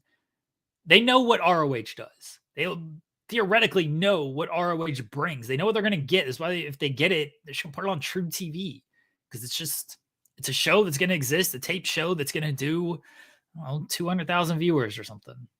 Sure. Got a super chat from Enormous saying Harley Cameron should be TBS champion at some point next year. I'm all for it. She's easily the most losing. Hold on, let me finish the super chat because it's very fun. She's easily the most improved in 2024 and has more charisma than I have bacon. Cheers to you, Enormous. Happy holidays. Yeah, Harley Cameron is fantastic. She has made the most out of every minute she's ever been given in the last couple of years, or at least in the last year, you could easily say. There's some really cool opportunities for Harley. Also, I would argue you don't necessarily need a title if you're still going to be on TV in this manner every single week. I do think she should win matches once in a while, yes, but I'm also perfectly okay with her being a complete, showing my ass heel who does silly things and gets a good reaction from the audience. I'm fine with that. Like she's doing a damn ventriloquist act on Cameo now. That stuff's hilarious. Rules. It's very funny. Like she's very entertaining, and I mean that in like the most honest way, in that she is entertaining. It's not just she's a good wrestler. No, she is entertaining. She comes out, I want to watch what she does. That 12 Days of Christmas commercial that they did, stupid as hell, entertaining as hell too. And that's what she's really good at. Zeno, I was saying she's a huge baby face in the waiting. Yeah, you could do that with her, but also half of her stuff is showing her ass and being a heel and being silly, and that's fine. She's so good. I don't think she necessarily needs a title, but I think if this is a company that rewards people with titles to show that they believe in them and that they think that they have what it takes to carry a division or carry minutes on a show, then absolutely, somewhere in 2024, if the wrestling is there along with the entertainment, she should be given that opportunity. Yeah, I agree. I wish she would stop losing. That's all I want. Just get some dubs for Harley Cameron. And she's AEW's Chelsea Green. Yeah, that's a pretty good way of thinking of it. Yeah. I'm trying to think, has she won a match like in the last? Harley Cameron? No, see, that's the thing is like, they just put her on like ROH TV and beat her like she lost on the pre-show this past weekend. And okay, so she won on the tapings. Oh, did she? The Ring of Honor tapings. Yeah, she beat our pal Ashley Vaughn. Right. Shout out to the Sea Stars. That's fine. At least they gave her a win there. I mean, before that, her last win was a CCW show. no, a BTW show. Rampage when she teamed with Saraya against Allison Kay and Marty Bell in September. Oh dear. Yeah. Come on, really? And then before that, her last singles win was also on ROH in July. Okay. So she didn't win a whole lot. She's beat Trish Adora on ROH. She's had a few wins on ROH. I don't know if she's ever won on AEW, like legitimately. I don't know if she's ever won like a singles match. Yeah, she has on Dark.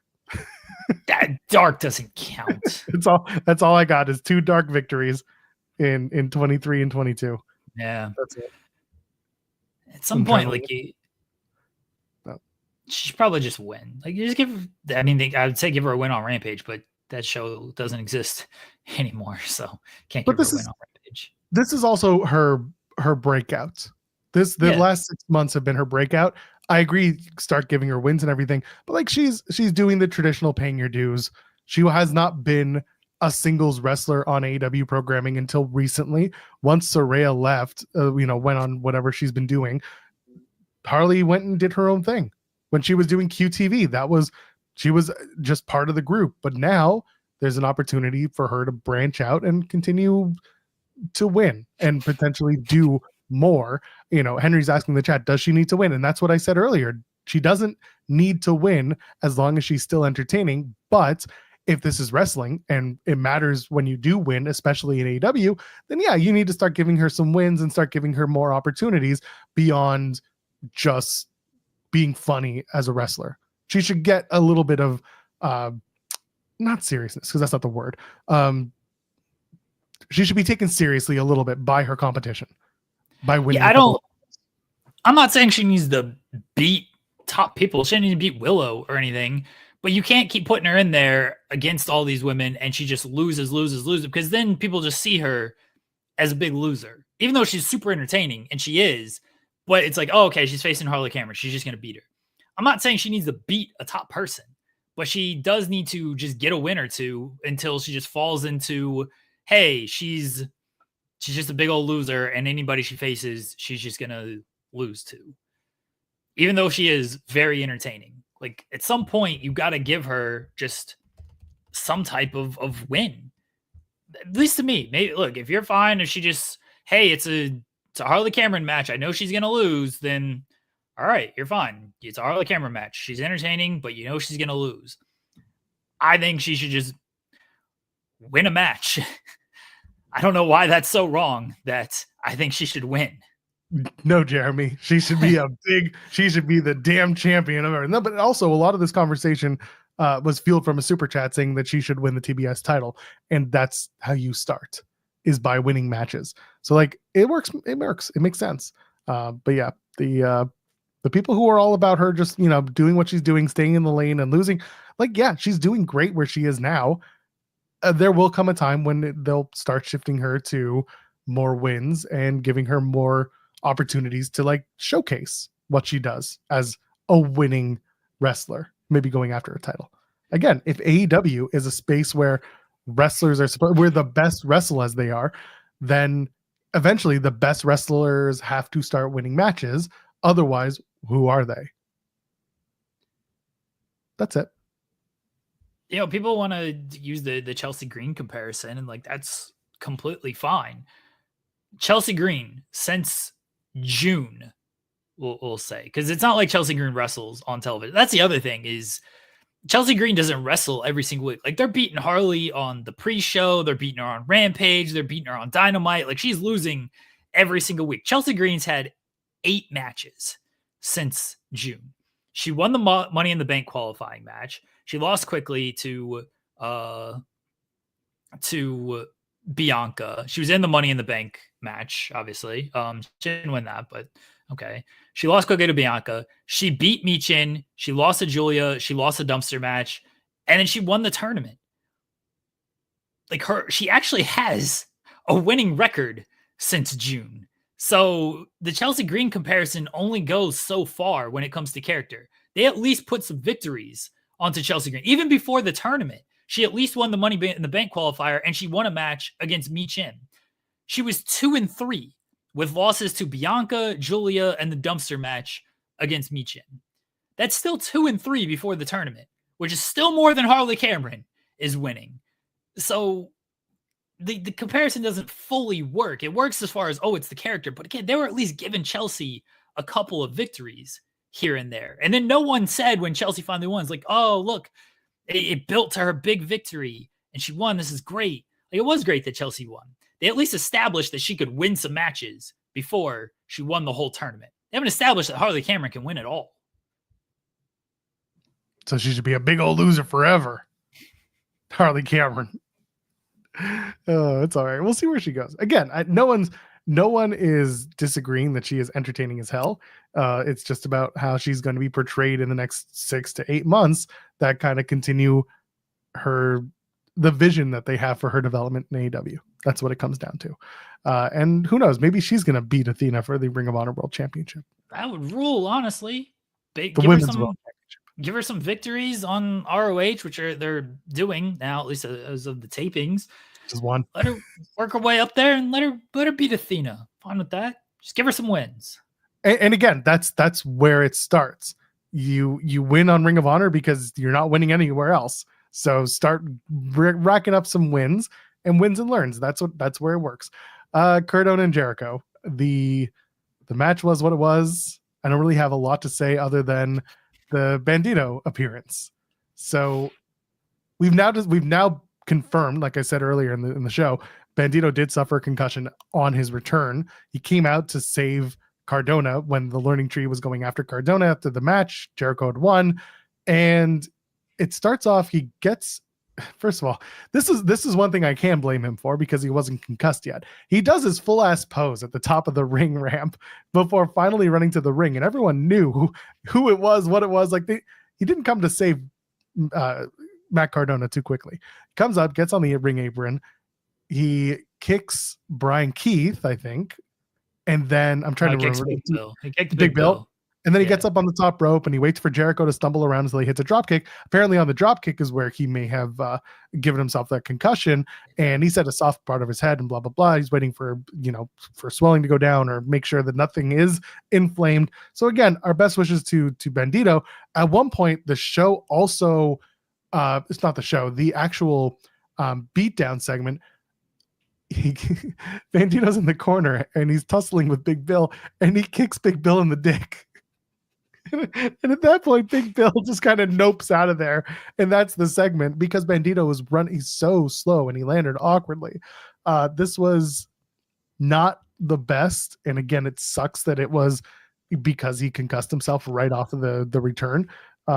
Just kicking Big Bill in the dick, I felt so bad because Big Bill rolls out and he's like, "Oh, I should beat up this motherfucker so bad," but then he knew better. Yeah, ref told him. You could tell something was off after the drop kick because like he gets up so slowly, and Brian Keith is just like chilling in the corner to the point that it took so long to develop. I was like, "Is Brian Keith gonna hit Jericho?" Like I thought that Brian Keith was going to just turn on Jericho because, there was the whole rumor of Brian Keith, Bandido, Hangman Page that they like retweeted and stuff. Like, I don't think that's going to happen anytime soon, certainly. But it was a thought went through my mind because of how slow this was developing. But Brian Keith was like waiting for Bandido to get up. And then like they're just facing each other. And Brian Keith looked unsure of what to do. And Bandido looked unsure of what to do. And again, we know the reasoning for it now, but if you're just watching it live, it's like, man, this is awkward. And finally, they just kind of got into things and Bandido picked them up. And fortunately, everybody came out of that relatively safe. But it's unfortunate for Bandido. This was his big return. They built it up on Dynamite. They came back on ROH. Collision and Rampage and everywhere but Ring of Honor. It was very funny for that. It was, but this is the whole thing of, well, ROH is having a presence on AEW television, which is what they do.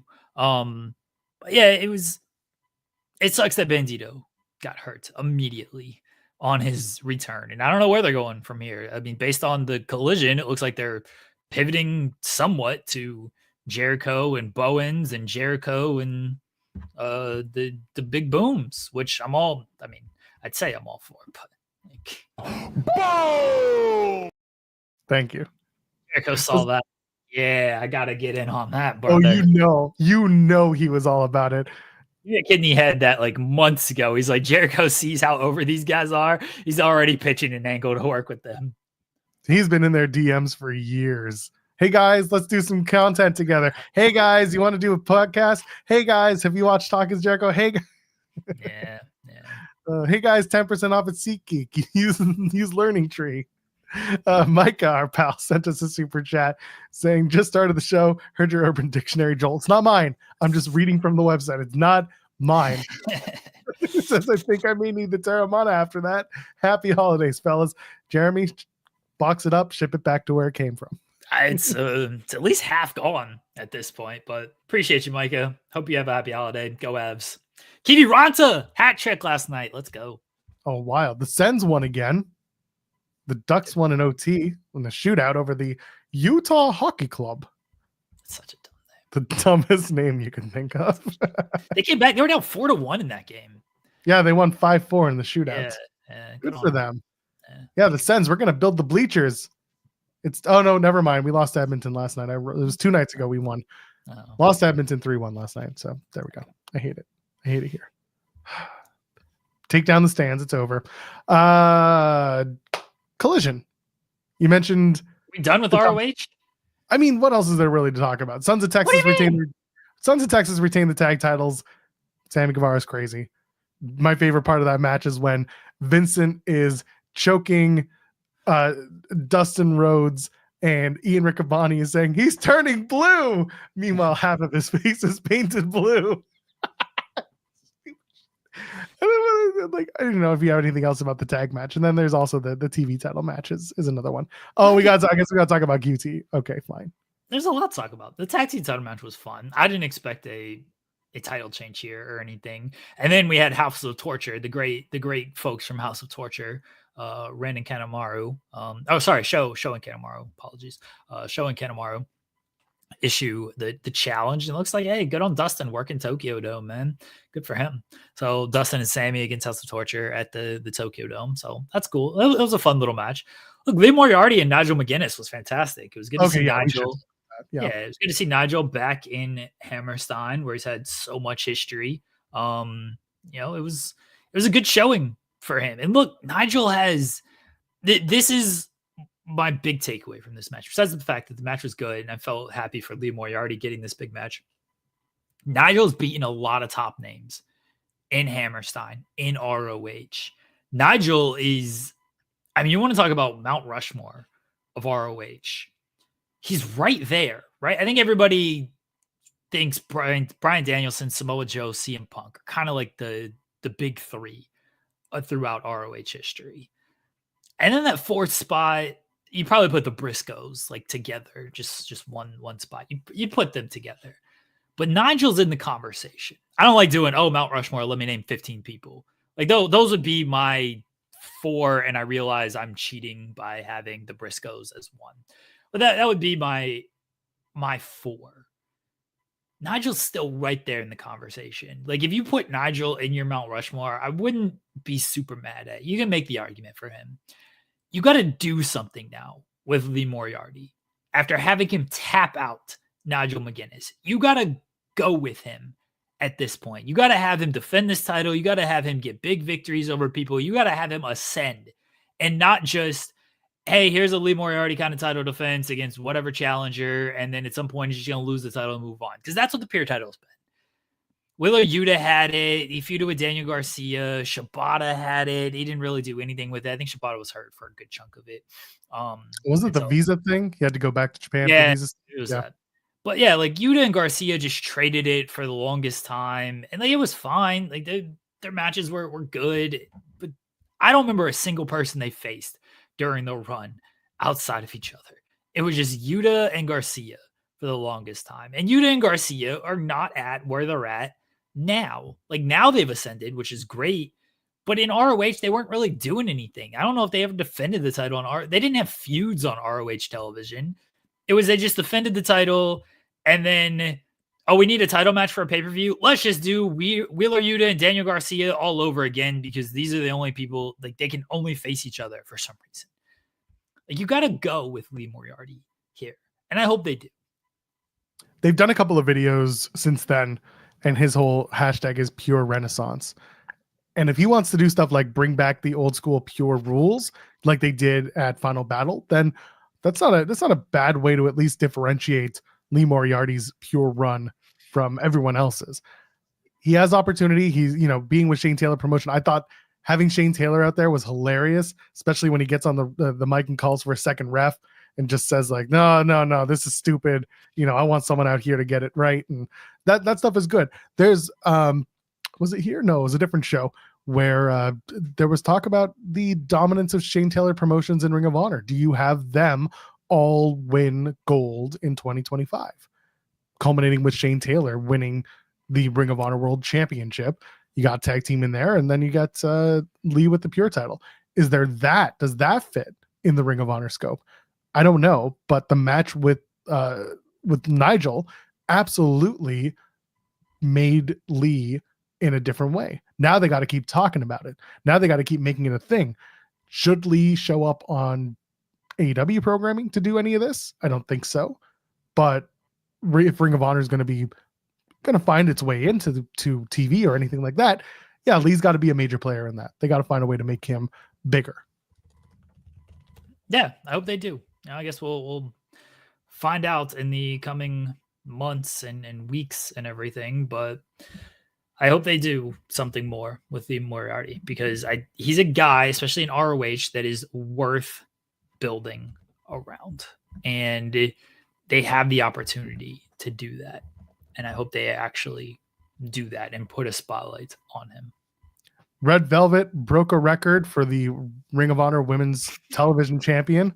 Good she for has her. now defended 3 times successfully and has carried the title for over 100 days. Well, that wasn't really that was already set. But she's had more defenses than any other Ring of Honor Women's Television Champion. She beat Layla Hirsch. Match was good. Feels like they're going to do a hardcore match of some sort of plunder match for whenever. Maybe it'll be a TV, maybe it'll be pay-per-view, but I think they'll go back to Velvet and Hirsch. Okay. It's fine. I guess we'll talk about QT and Jay Lethal. So, yeah, that was the best match on the show.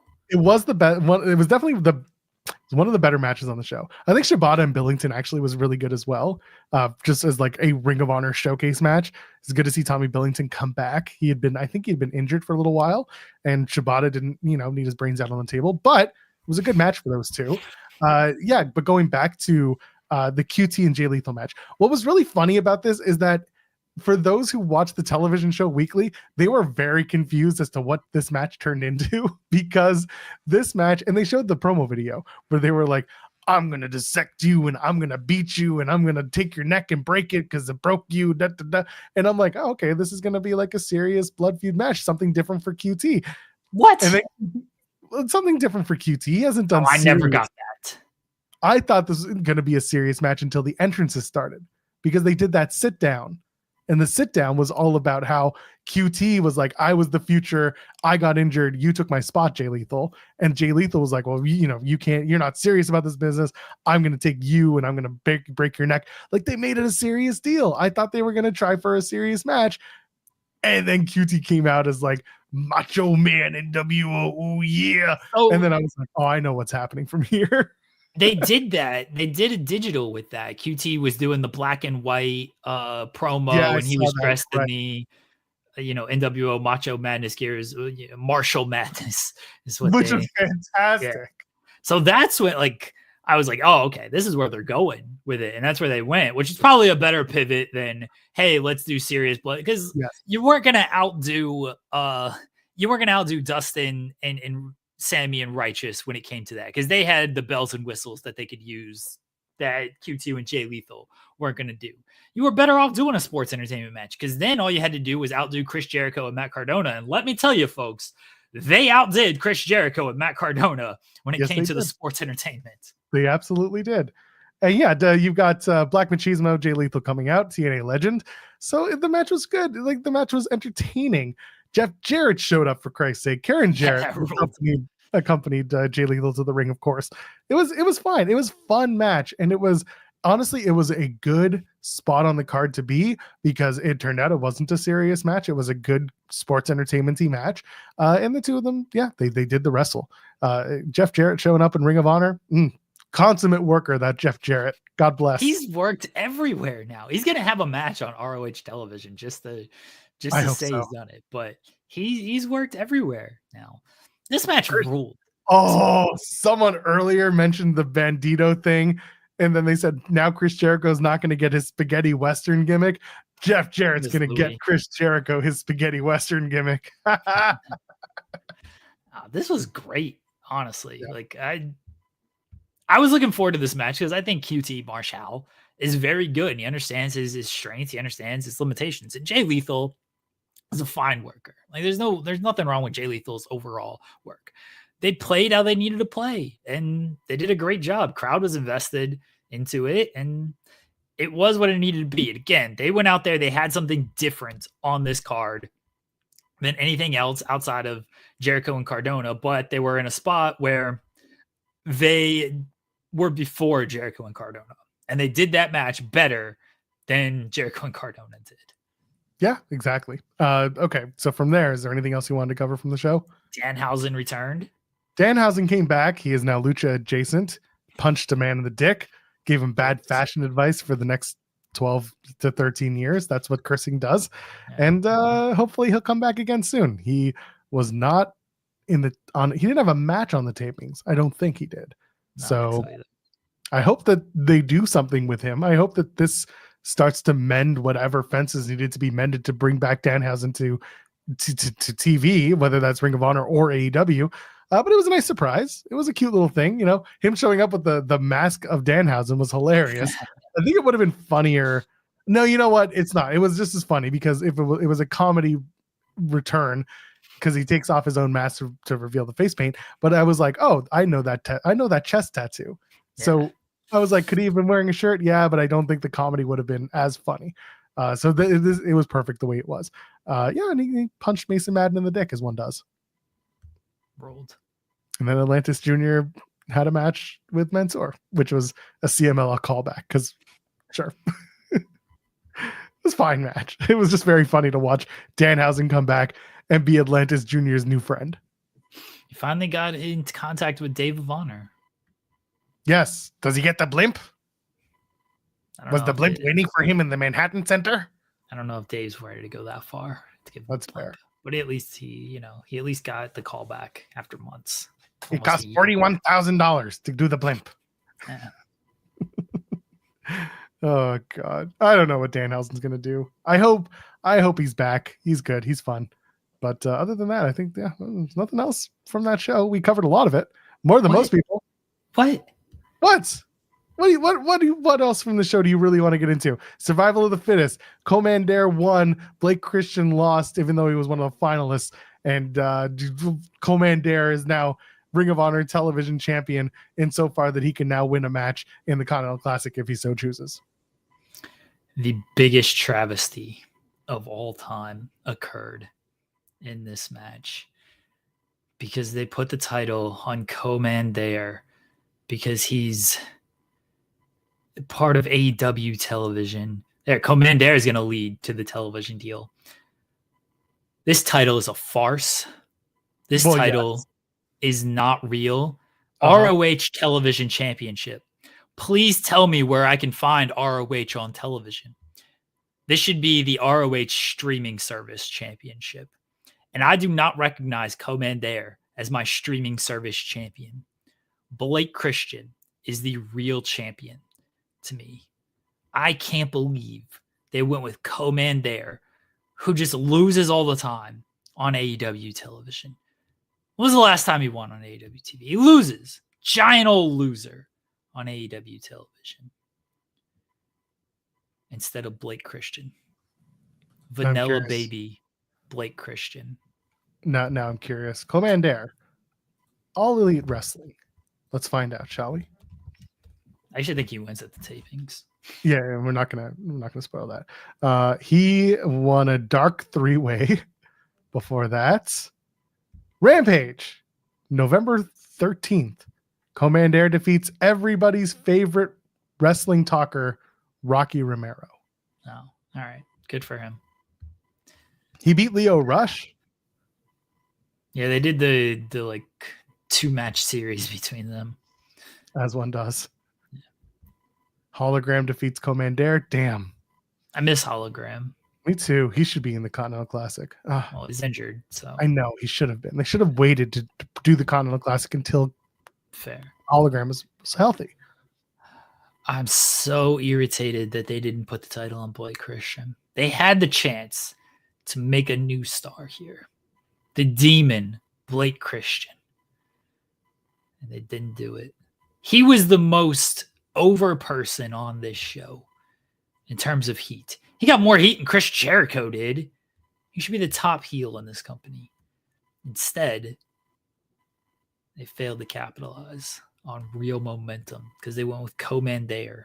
So Komander could just lose matches on AEW television, get beat up every week by the Death Riders or something. Komander, why? Josh Woods one time. Why does Tony Khan hate vanilla?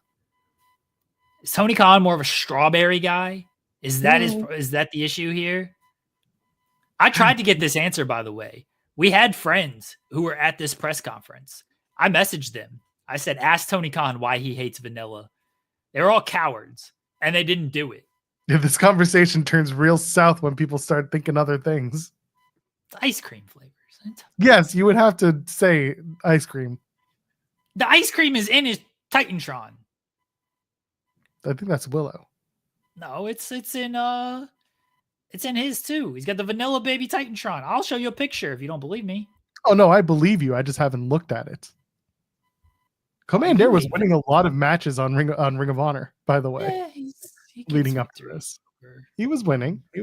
Brian Cage beat him on a Ring of Honor World Television title match at one point.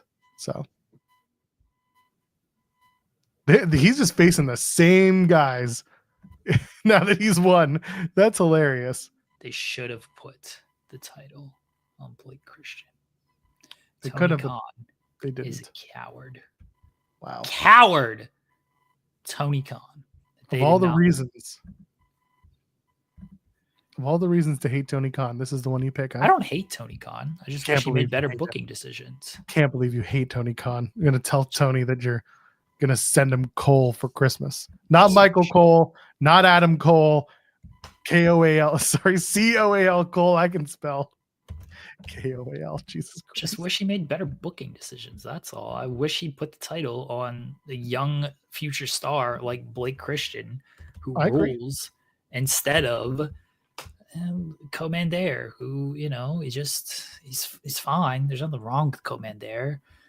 But look, I've seen this guy run the ropes and do his little gimmick a million times. I can only see it so much.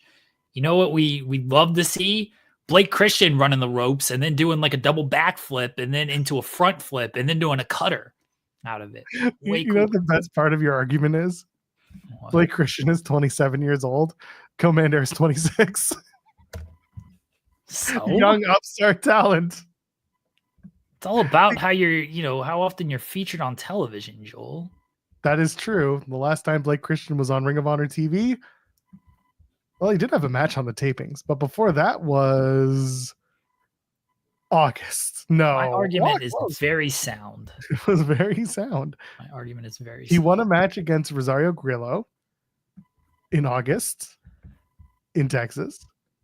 And he was on Love Pro Wrestling before he was on Ring of Honor again. Really? Yeah, when he had the match against Mars. That was in October, actually. End of October. And then he did 2 GCW matches. And now here he is in that Ring of Honor World Television title match. Hilarious. Cowardly. Komander is younger than Blake Christian. So?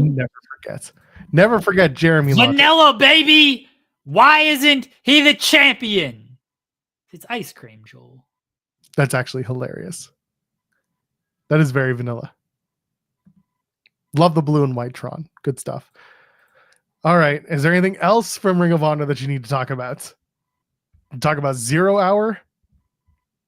No. Charlie Cameron lost a match again. We already talked about that. I know he did. So that's that. Should we talk about Collision? I guess. Should we talk about the Costco boys? Costco guys? Of course. Anthony Bowens remaking the Acclaimed in his image. Is now the Costco Acclaimed. Let me get this out of the way. I love Big Boom AJ. I love Big Justice.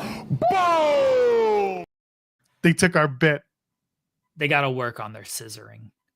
All right. Yeah, they got to work on their scissoring. They were scissoring arms. They were I think that was the idea, was a scissor boom. I think they were trying to Is that what they were going for? I think so. They just didn't do a good job.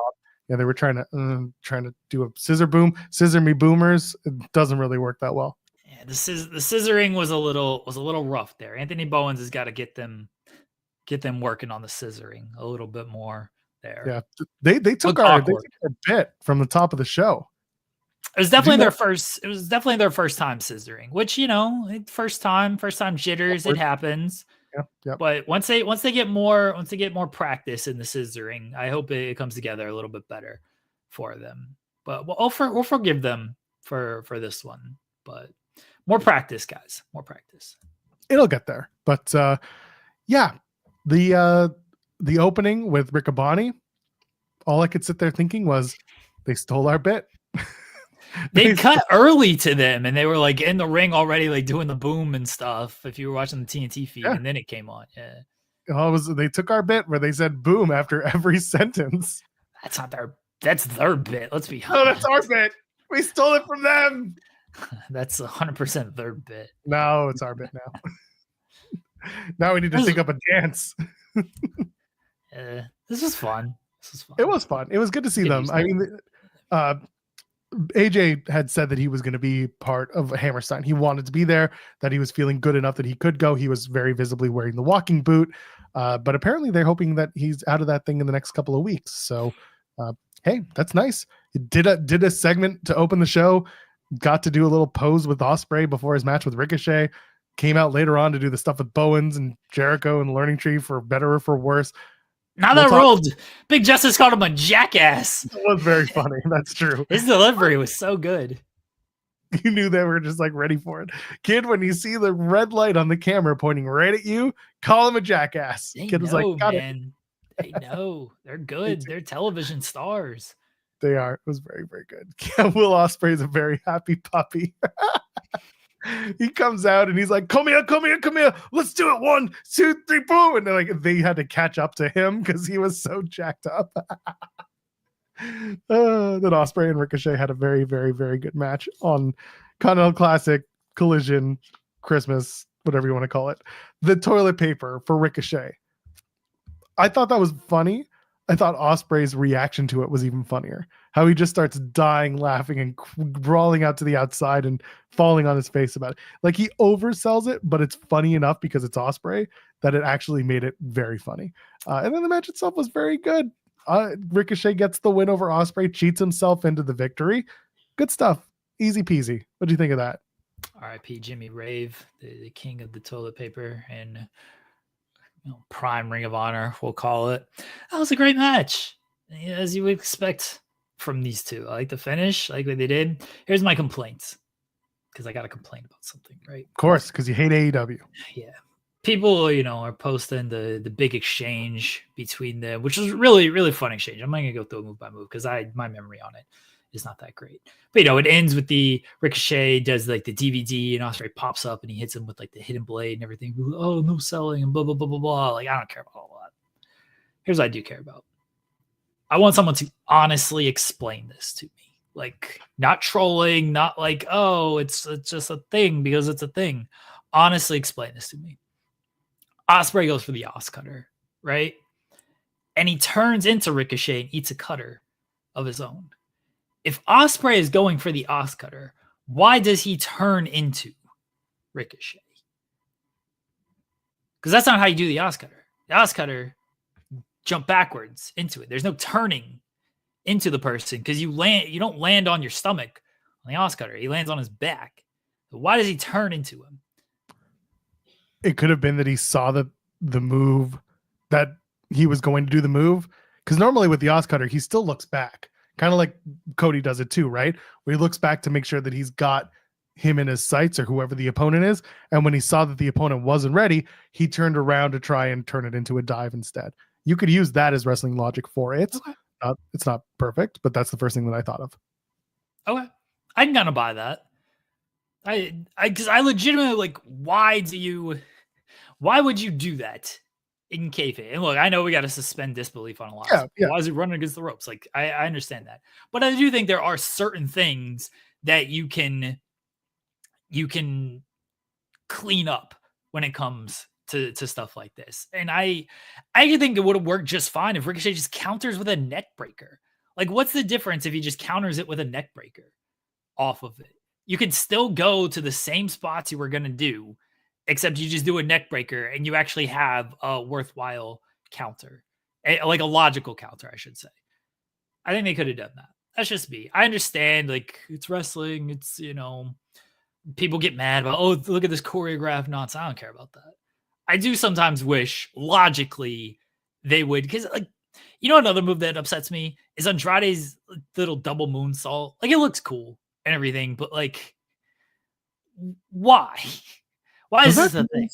Was that his or was that Alexa Bliss's? No, Andrade's done it for a while. Andrade does. I know that Charlotte does it as like a paying homage to her husband. Yeah, but hers doesn't look great. No. Maybe that's why it doesn't look good. Is because she think of the Charlotte one. Now Andrade's double moonsault, like it looks good, but I'm like logically, why is this a thing? Like, why wouldn't he just? He notices they move in 2 seconds, and so he's able to land on his feet and then just moonsault again. And also logically, everybody rolls in when they move out of the way. Nobody rolls out. It's the only move where they roll out because it's like, I got to get hit with the second moonsault.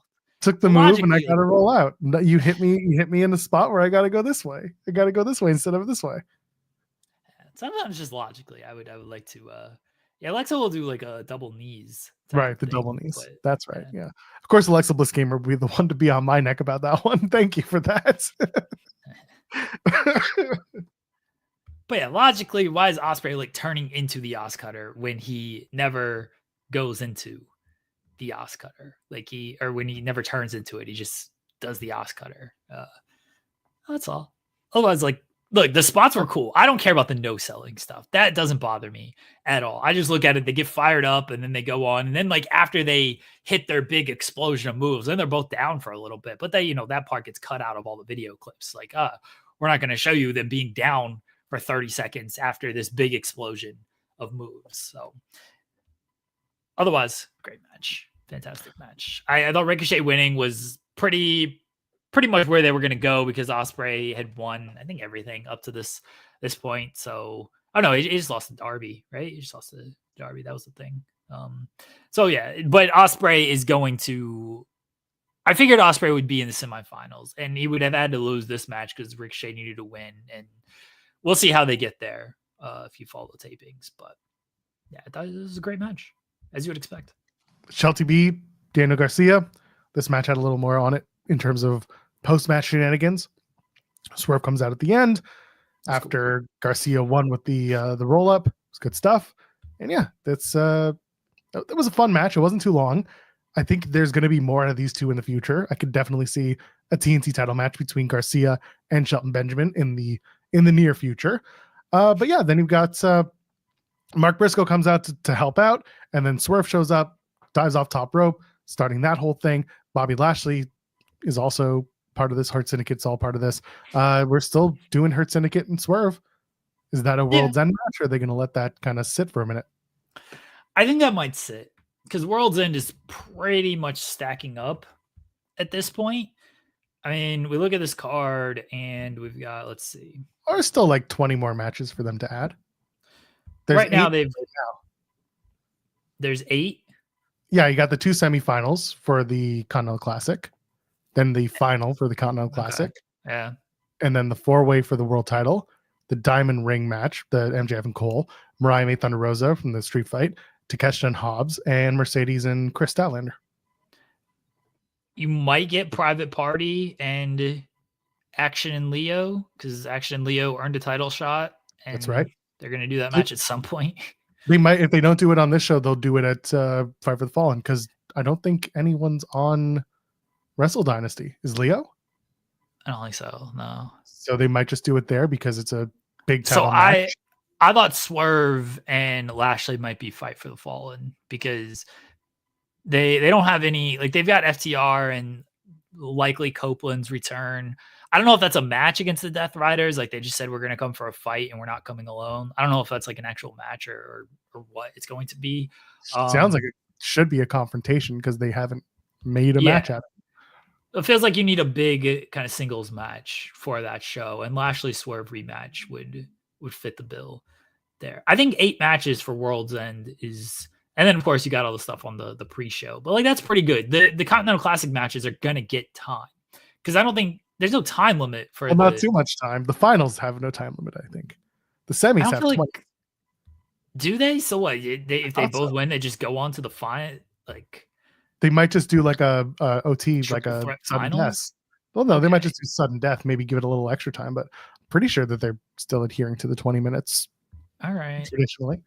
All right. Well, still, those matches are probably going to go pretty long, though. The semifinals are probably going to run up close to 20 minutes, and the finals is probably going to go over 20 minutes, honestly. No, Henry's saying the final is 20 minutes, so I guess we'll see. I guess that makes sense because like the championship matches are 20 minutes. But that just feels weird because like if it's a draw, then yeah, I guess you go to overtime because you have to have a winner type of thing. The World's End final was under 20 minutes. Okay. I mean, that doesn't fully make anything that it was under 20 minutes, but that's New Year's Smash though was those two matches were over 20 minutes, so that's weird. Oh, the semifinals were over 20 minutes? The gold and blue leagues were over 20 minutes. Okay, well then there you go. I guess there are no. Well, it's very strange. We'll see.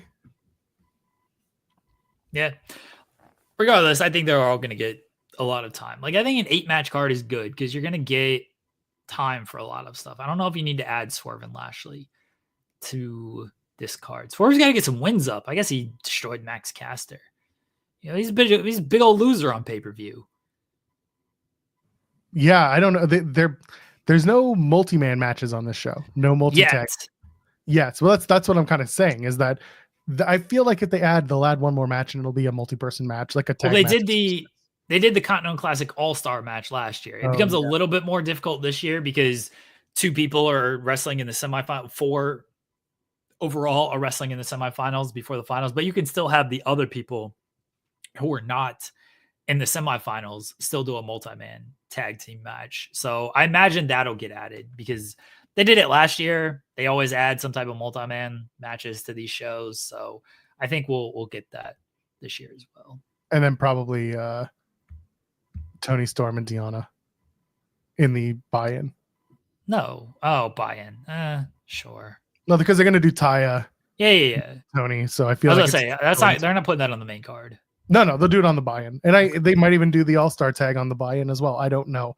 But again, I'm happier if this becomes a 9-match card and then they add a couple of, pre-show matches. The pre-shows are already, 90 minutes long. So that's what it is. I do agree with Henry, by the way. They're going to hit 20 minutes. Yeah. Just so they can say it. Yeah, it's been a big talking point, and they were like 5 seconds short last time. Yeah, they're gonna hit 20 minutes on this match. Such a silly little thing just to do it, but whatever. So dumb, but that's what it is. But I would do Swerve and Lashley. Back to this whole thing. I would do Swerve and Lashley fight for the Fallen. You need a big male single match for there, and like there's other options, but I feel that's a strong option. And again, neither of them are part of the Japanese trip, so you can get away with having them put on a stellar match on Dynamite, and then everyone's happy going into to Wrestle Kingdom and Wrestle Dynasty and all that stuff. It would work. Briscoe and Mortos was what it was. Briscoe got the win. Again, Mark Briscoe is doing the thing where he's becoming a singles wrestler, finding success. This is his journey. This is good for him. Love it. Real quickly on Shelton Benjamin. Sure. 1, he rules. 2, like I know we've mentioned this before, of like Shelton can play like the heavy in AEW because guys, he's so much bigger than everybody. It's a lot of these main WWE guys, like big time WWE guys. Yeah, but like it was very noticeable even against like Garcia. Like Garcia doesn't seem like super small or anything, but then he was in there against Shelton. It's like, geez, Shelton is a monster compared to this man. I said this 100 times. I've told this story before. Cardona, Brian Myers, you don't realize how big they are until you see them in a place like TNA where they don't have huge huge wrestling athletes. You can tell. And Shelton's one of those guys. He was always deceptively big. Billy Gunn is another really good example of this. Billy Gunn is a massive guy in AEW, but he's just like a tag team guy in 1999 WWF. It's ridiculous, but that's just the difference in presentation and in wrestling styles right now. The other one, here's Darby Allin and Claudio Castagnoli, and that Claudio's a big dude regardless. Darby, you can tell he's a smaller guy regardless. Well, that's what I'm saying. Like, Claudio is another big dude, and Darby is not. But Darby has that I hate my body type of mentality where he will launch himself up. This was my favorite. Leading up to Hammerstein, I was like, Darby's going to climb up the highest balcony. I'm like, no, Tony's going to construct one for him to jump off of, and that's what he did. goes up to the top of the scaffolding where the Tony Tron is and jumps off, and it's fine. It was fun. Good for Darby. This was a really, really fun match. You knew these two were going to go hard, just go ham on each other, and they did. And yeah, then they used the brass knuckles, and Claudio gets the win. And Will Ospreay comes back, puts on brass knuckles, and is like, "Oh, I'll use them, bruv." And it's like, "Well, you won't, because he's left. He's gone." This was a really fun match, though. I really enjoyed it. I imagine the planning for this match. Just Claudio and Darby. I'm not trying to do accents. They just go up to each other, and Darby's like, "How far do you want to throw me?" And Claudio's just like, "Well, I tossed one guy. I tossed this one guy 50 feet once. Can we try for 51? Claudio's just like, "How far can I throw you?" Darby's like, "Yeah, throw me as far as you want." Claudio's like, "All right, cool." Like, imagine that's the whole planning for this match, because Claudio's already super strong, right? Like, he's a freakishly strong dude. He can pick up, like, bigger men, like when he slammed the Big Show over the top rope and everything. Like, he's already a freakishly strong guy. You get a guy like Darby, who's already a smaller guy and can be tossed around pretty easily by even like normal, strong human beings. But also a guy like Darby, who is small and just doesn't give a fuck what you do to him either. It's like, yeah, toss me from outside of the ring all the way into it's the Spike Dudley syndrome out here. It's like, do whatever you want to do. I don't care. And then Darby, then Claudio, where, yeah, he can toss a dude from the ring all the way to the entrance. They just go up to each other. They're just like, "How bad do you want to hurt me tonight?" "Well, how bad do you want to be hurt?" "Make it hurt." "All right, cool." And that's the whole planning for this match. I could watch these two wrestle just all day long, because Claudio's just going to toss the man around like Darby has some sort of humiliation fetish, and Darby's going to enjoy the shit out of it because this is what he likes to do, and he doesn't care. Bless him for it. Rules. The spot where he like swings him into the steps was fantastic. Yeah, Darby diving off the balcony. It looked like that sucked, but fortunately he was okay. Yeah, his head. Yeah. Spinning him in the ring. It was unfortunate that the Hammerstein crowd doesn't know how to count, because Claudio was going for a while on that, but we don't know how long, because New York can't count. They don't really, the public school system there is awful. Yeah, unfortunately. I had a long conversation with Andrew Zarian about that before off air. Yeah, that was really good stuff. Really good. Just rules. Darby against like any kind of like bigger dude is always great, because Darby just doesn't care. But against a guy like Claudio, who makes stuff look so good, again, just has like freakishly strength when it comes to this. Different than Brody King. Brody King's obviously strong, but Brody King's going to like hit you really hard, and Darby's going to sell really, really good off of it. Claudio just has that like unnatural strength to where he can just do a bunch of just crazy stuff to you.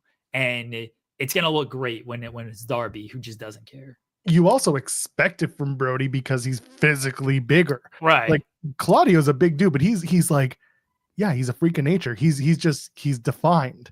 He's very like, he's tight, but Brody's just like, he's big.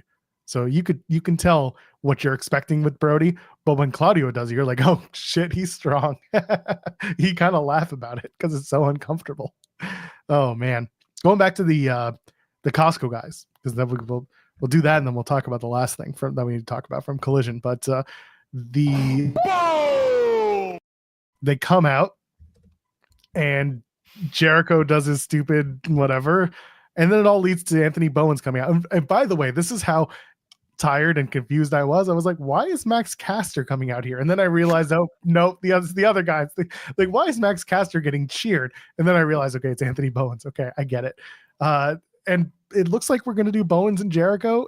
Is that a fight for the Fallen match? Because oh no, or is that a? Do you want a spoiler, Joel? Is that a Ring of Honor match?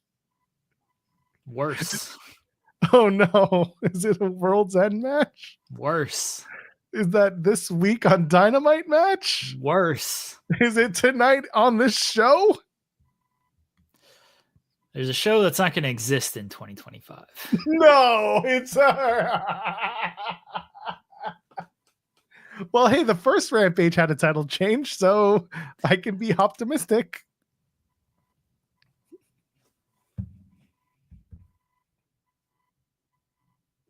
Anyway. Hi, guys! Oh, that sucks so bad. I was hoping for more. Well, not only you're not going to get more, you're not going to get much. You're not going to get the person you want to win either. I can't be surprised by that. I mean, it was a good, funny segment. It was good. Like, it was fine.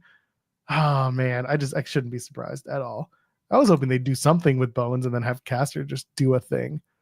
But I mean, maybe Caster will be part of this in some way. Like, we haven't seen Caster since Swerve destroyed him, and there was the at odds Bowens and Caster thing anyway. But yeah, Bowens and Jericho is on the final episode of Rampage. What a way to go out.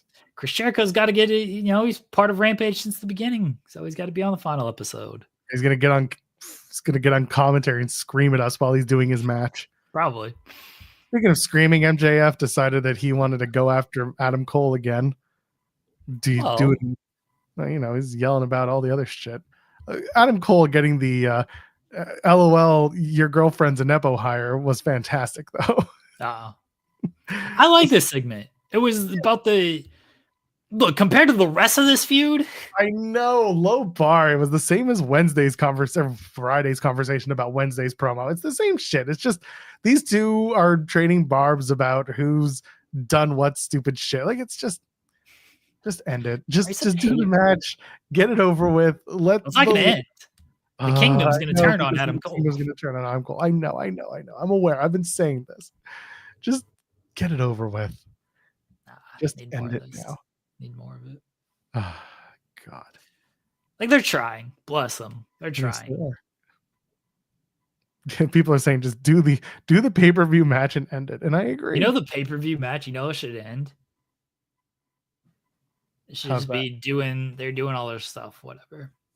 And the lights go down because they love that gimmick. Of course. The lights go down. And the devil mask is in the ring. And they just stop fighting. And they just look at this mask and they're both confused. And they're like, are you the devil? Who's the devil? They're doing the Spider-Man meme. Maybe they both have the devil mask on and there's a third one in the ring, actually. The lights go off and the devil mask is on their faces. And there's a third. Yeah, they each have the devil mask on. Yeah. And then there's a third one in the ring. And they're doing like the Spider-Man meme, pointing at each other. And they're both pointing at the third devil mask. And then the lights go off again. Oh, WCW 2020. Here we go. And then when they come back on, everything's just gone. And we don't know what happened. And then we never speak of this shit again. See, that's how I'm ending this. The last time you pitched this, it was the lights go down, they come up, and the devil mask is on the screen. And MJF is just like, nope. And he just leaves. Yeah, that was a good pitch, too. That was a great pitch. He just walks through the crowd and be like, nope, I'm out of here. Forget this. No, that's how it should end. That's how it should end. It should be they're in the ring. They've done like I don't know why they would do a long match. They're in the ring. They've done a 28-minute match at this point, and then the lights go down. And when they come back up, they both got the devil mask on, and there's a third devil mask in the ring, and they're pointing at each other, and they're pointing at the devil mask, and Tony Schiavone's like, who's the real devil? And then the lights go down again, and when they come back up, everything's gone. And then Tony Schiavone is like, well, tune in to Dynamite to find out what happened. We're out of time. Tony, this is only the second match on the card. Let's move along. That's a good short right there. That's why I did recapping the whole thing, because that was my short, so I cut that easier than the first part. Oh God! So the Dynamite Diamond Ring just means nothing, right? There's no title match. Who cares about that thing? So you know what should happen? Not the devil. Yeah. So MJF beats Adam Cole, and then Adam Cole should just take the Dynamite Diamond Ring and be like, "This is mine now. I'm a hawk this thing," and then that'll be the continuation of the story. MJF tried that shit and like no one cared at the time. Like, wow, MJF just late. scammed us out a bunch of money. It's like, it's MJF's character. Like, yeah, sure. People are whatever. Yeah, the lights go off and on, and the next match starts. Everyone's left. It's like they turn it off and then they turn them on, and all of a sudden it's like Tony Storm and Mariah May are in the ring, and they're just like, the fuck? All right. Match starts. Why do people keep saying that Tony Storm is doing a amnesia gimmick? She's playing a character. Yeah. Timeless Storm is playing rocker Tony Storm. Yeah. Are we not getting this? People just think amnesia is the gimmick. She's acting out amnesia. She's or people acting are just Jeremy, let's not try and pretend that wrestling fans are very smart. She's playing Time Cop, everybody. We explain this on this show. And She's doing Time Cop gimmick. Doing Time Cop. Oh, God. I love how Tony Khan has a wrestling promotion and 2 football teams, and he's like, I got fucking Time Cop on DVD. This is the greatest Christmas ever. Bless that, man. Because it's the thought that counts. Oh, my God, Joel. Why are you getting so choked up? It's the thought. Did you have a hot frosty this morning, and that's why your throat probably would have helped. It's the thought that counts. That's all. He got choked up because he was so happy that someone remembered that after 780 episodes of TV, someone got him Time Cop. It's unfortunate that they didn't do a Time Cop match on the final episode of Rampage. They should have. Well, Tony's got to call an audible there. They did. Tony's going to come out, Jericho's going to come out as like his original gimmick. And then by the end of it, they'll go through the years. Tony's got to call an audible, and he should have done the Time Cop match. Oh, well, what can you do? Oh, well, we got through it. Is there anything else from Collision or anything else from the weekend we got to talk about? What happened? I don't think so. No, everything else is just like challenges made, challenges accepted. Continental Classic is again like it always starts off with like, what are we doing here? Like what's going to play out? And then I said it when it started. I was like, I'm not going to cast any judgment on the first couple of matches because there's no story to the beginning of a tournament, and then inevitably they always find those multiple storyline threads that come out through the wins, the losses, how things are won, how things are done. Like anyone who sits there and tells you where's the story in the C2 is just, they're not watching it. And again, like that's the grifter attitude, whatever. Don't give into that. But I'll sit here and I'll readily say, as we go deeper to the end of this tournament, after like 3 weeks, they were starting to get deep into what storylines are involved in this particular year of Continental Classic. And I like it. I think it's been doing really well so far. Yeah. This has been the most focused stuff when it comes to AEW television. They're always good when they just focus on where the best wrestle. It's when they start to do all the sports entertainment stuff that I just comes off second rate a lot of times. And I don't need that. Just give me these great wrestling matches and build around that stuff. That's when you get the people. And that's what they do. That's what they're basically forced to do with the Continental Classic. I know a lot of people have said this, but when Tony last year, he did I'll put your money where your mouth is. We're going to do the Continental Classic. And like people were watching, people were interested. And then they immediately went away from that at the start of the year. Unfortunately, they had Sting and unfortunately his retirement to like carry a good portion of that. But then once that was gone, they went through a little lull period. The Danielson stuff picked back up. But a lot of the other stuff on the card just wasn't hitting as much. But when they focus on the wrestling, they're the best wrestling promotion out there. Much better wrestling than WWE. I think that's a stretch to say. And much better wrestling than WWE. So focus on that. Tell stories around that. Wow, can't believe you're shitting on NXT Level Up like that. That's a fine show. But like, at least I know that's developmental, right? Yes. People try to do that thing with NXT, like proper NXT, like, oh, see, it's developmental. Like, even they're lying a lot of times about it being developmental. Is the third brand is developmental. Level Up, developmental, 100%. I'm not going to knock on those wrestlers who are clearly just getting TV developmental reps. RIP NXT Level Up. Yeah, that's ending. Tell you, Steven Jensen is going to be very sad. He'll have one last thing to talk about on the Weekender. CM Punk should make an appearance on Level Up. He should. He should have a match on Level Up. He should be the general manager for NXT or WWE LFG. Let's fucking go. That's all it should be. It should just be him coming out and being like, let's fucking go. And then can't say that on A&E. You can if you believe you can. Just bleep it out. It's fine. Can't say that on A&E. It's not like WWE Saturday Slam where you couldn't hit your head or something. Remember that? Can't say that on A&E. You can say whatever you want. It's okay. I don't think so. I don't think it works like that. Big deal for TNA in Canada as we finish up here. They're going to be on Sportsnet 360 starting January 2nd. Good for them. It's one less thing I have to pay for. No more TNA Plus that I have to pay for. Wow. So you write that off, don't you?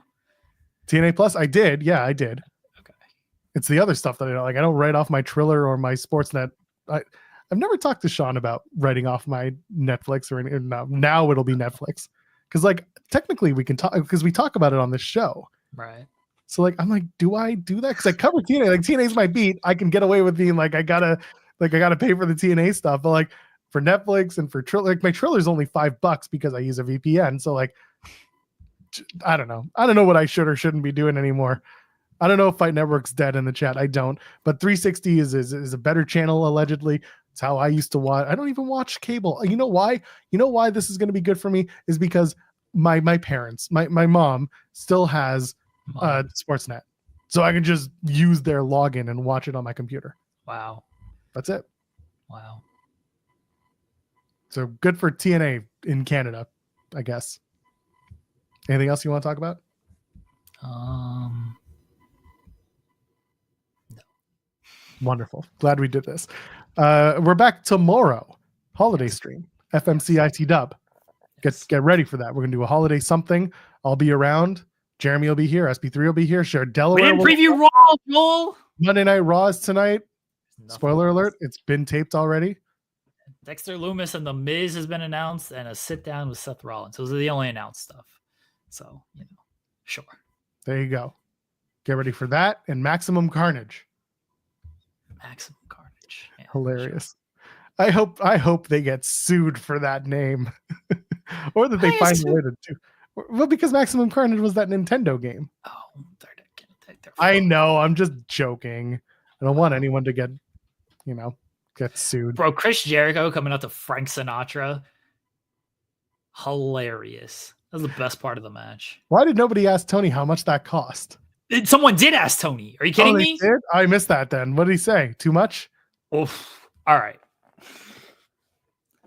Remember my Tony Khan impression on Friday's show where you asked about Deonna Purrazzo and I recapped the entire history of like ROH? Which, by the way, was my favorite bit ever because I just set you up for perfection. This is literally what Tony Khan did. He was asked about Frank Sinatra. He was asked like, hey, when did this come together? How much it cost? His answer was, oh, we thought it would be great for Chris Jericho to use a Frank Sinatra song. He's the king of New York, and Frank Sinatra, New York, New York. It's very associated with New York. I thought the match with Matt Cardona was a great match. It was great to have Matt Cardona on the card. Work with Matt Cardona has been great. It's great to have Bandido back. We wanted to sign Bandido when AEW first started. It was great to have him back here in AEW. Then he went on to recap the history of ROH. Then he went on to talk about FTR and Fight for the Fallen. Then he went on to talk about the Briscoes and Jay Briscoe and Mark Briscoe competing in the Continental Classic. That is how he ended a question about Frank Sinatra and getting the rights to this song by talking about Mark Briscoe and the Continental Classic. It was the most Tony Khan answer in the world. Yeah, man. So he was asked about Frank Sinatra and how much that cost. And his answer was, it's great to have Mark Briscoe competing in the Continental Classic. Man, as the weave right down to it. I was dying when he was doing this because I was like, oh, that's a really good question. It was J.O. from Wrestle Bars, I believe, asked that question. Shout out to him. He has some good questions at the press conference. But yeah, he asked about it. And Tony went from point A to point Z, and he hit every point in between. It was amazing. Did an hour and a half. Oh, that press conference was great. Honestly, shout out to them. It was an hour and a half because like they waited 30 minutes to start. That whole press conference was legitimately like 50 minutes, maybe. Good. Like they went through it. They knew they had TV the next 2 days. Well, it was that, but it was just they did it well. It was, hey, you get like 2 or 3 questions for each wrestler, which is all you really need because no offense to these wrestlers, but they're given generic answers most of the time. And then Tony got about 3 to 4 questions, which is all you really need because no offense to Tony, he's given your cliche little answer. Yeah, there are also like 5 people in that room. But still, even if it's 5 people, like they get their questions in and they ask good questions. It's not a knock. It's just it's not a big room at an ROH scrum versus even an AEW or a WWE scrum. Like I saw who was there. Like I saw who went as media, and I was like, oh, okay, well, it's not going to be a long night for anybody then. It's good. This is what all of them should be. This is what the AEW one should be. And I understand maybe there's more media, but then just call on different people throughout the whole press conference to make sure everybody gets a question. This is all they need to be. 2 or 3 questions for the wrestlers, and then 4 to 5, maybe 6 questions for Tony, depending on, as long as he's keeping his answers short. If he's going on and on, cut that man off at 2. Exactly. Oh, glad we got the answer to the, at least when I asked, I got something of an answer for Danielson's final countdown. Yeah, somebody asked about Tony Khan again, or about Frank Sinatra. It was a good question. Great question. Answered exactly the way you'd expect it. I could not believe this man went from Frank Sinatra to Mark Briscoe in the Continental Classic. That honestly, like nothing but respect for him. It was amazing because like somebody asked the question and I put in the chat, I was like, oh, Frank Sinatra answer, like this will be an article. And then all of a sudden he gets to Mark Briscoe and I'm like, oh, I don't know how we do an article out of this. Like he didn't have to actually answer the, we still did just because like, hey, we can get Frank Sinatra an SEO question, whatever. But like he didn't answer anything. Tony Khan on Frank Sinatra, Mark Briscoe. Yeah, that would have been great actually. He's Mark Briscoe. Oh, that's fantastic. Yeah, Tony Khan answers question about Frank Sinatra, linking it to history of Ring of Honor and Mark Briscoe. It's just amazing. That's fantastic. The man's a master. I got no choice but to respect him. He's something. We're back again tomorrow. Like I said, holiday streams happening. And then you and I are going to be here on Wednesday. No, we're not. We're not here on Wednesday. Wednesday's Christmas. I'll be here. No, we're not. Okay, so here's the thing. No show on Christmas because Joel is running from the grind. I'm willing to do one, but Joel doesn't want to. Joel's busy. No spotlight on Thursday. I'll tell you this on air, Joel. This is probably an off-air conversation. I don't care. Friday's up to you. I don't know if I will be here on Friday. I'm actually 99% sure I will not be here on Friday. So Friday's up to you. If you want to do a show, go for it. If you don't want to do a show, I understand. But do we have a bunch of we have a bunch of stuff in the can, huh? Do we? I don't think yeah, like interviews that are sitting. Oh, sure. Just to release. Sure. We can drop a few of those interviews. Just so that the content still exists. I will not be most likely around for next Monday's show either. So that's again up to you. I feel like you should probably do a show on Monday because it's after World's End. Yeah, and also it's not main channel. It's not main channel. Because it's like December 30th. So no. Yeah. I feel like you should do a show again. I will most likely be doing a show on the Monday. Okay. Yeah, we'll see. Wednesday, obviously, we're off. Friday, hit or miss. Like again, people know this is the whole thing. My kid's home from daycare, and that's from tomorrow until next. He goes back next Thursday. So I'm just trying to balance with my partner how we deal with the toddler at home while we're both trying to do holiday work and all that stuff. Yeah, I'll send out the link, busted open style. We'll all host. That's how we'll do it. So technically tomorrow is my last show of the year. Yeah, because I'm not going to be around. Are you doing an FMC on Tuesday the 31st? Debatable. I don't know. That's up for debate. I thought about maybe we do a show on Tuesday, in the weeds on Tuesday, and that way you don't have to do a show on Monday if you don't want to. That's a good point. But then we'll put it together. Yeah, we can put it all together. But regardless, for this week, we'll be back tomorrow. We're off on Wednesday. Friday is a maybe. We'll see if I want to show up to work. Hey, I like having a week off too, if I can. Okay. And also, like, what are they really doing? Me and my kid hosting an episode of this show would be absolutely awful. he's cute, but he's not 2 hours on stream. You guys don't want to do a show with Joel on Friday because he's just gonna talk about how terrible AEW is after the Continental Classic match. He's like, "Oh, this match was cool. Right. Anyway, right. Where's the stories?" Yeah, exactly. I'm just gonna sit there and rip on AEW for a full 2 hours. Well, SP3 is like, "Yeah, I saw this on Sunday," and and then that'll be that. We'll see. Chat on screen for chaos. Honestly, we've done it before. It's not as chaotic as you think because suddenly when there's a camera on you, people freeze. Behave. They suddenly behave. All right, we're out of here. We're back tomorrow though. Holiday stream. We might go long. Who knows? We'll figure it all out. But we're definitely back tomorrow, and I'll be here for as long as I need to be here for. It'll be a hot, frosty Friday just for y'all. For Jeremy Lambert, I am at Joel Pearl. JeremyLPEARL over on Blue Sky. It's thejoelpearl.com. Ladies and gentlemen, friends beyond the binary, happy holidays. We'll see you tomorrow. If not, we'll see you next time. Cheers.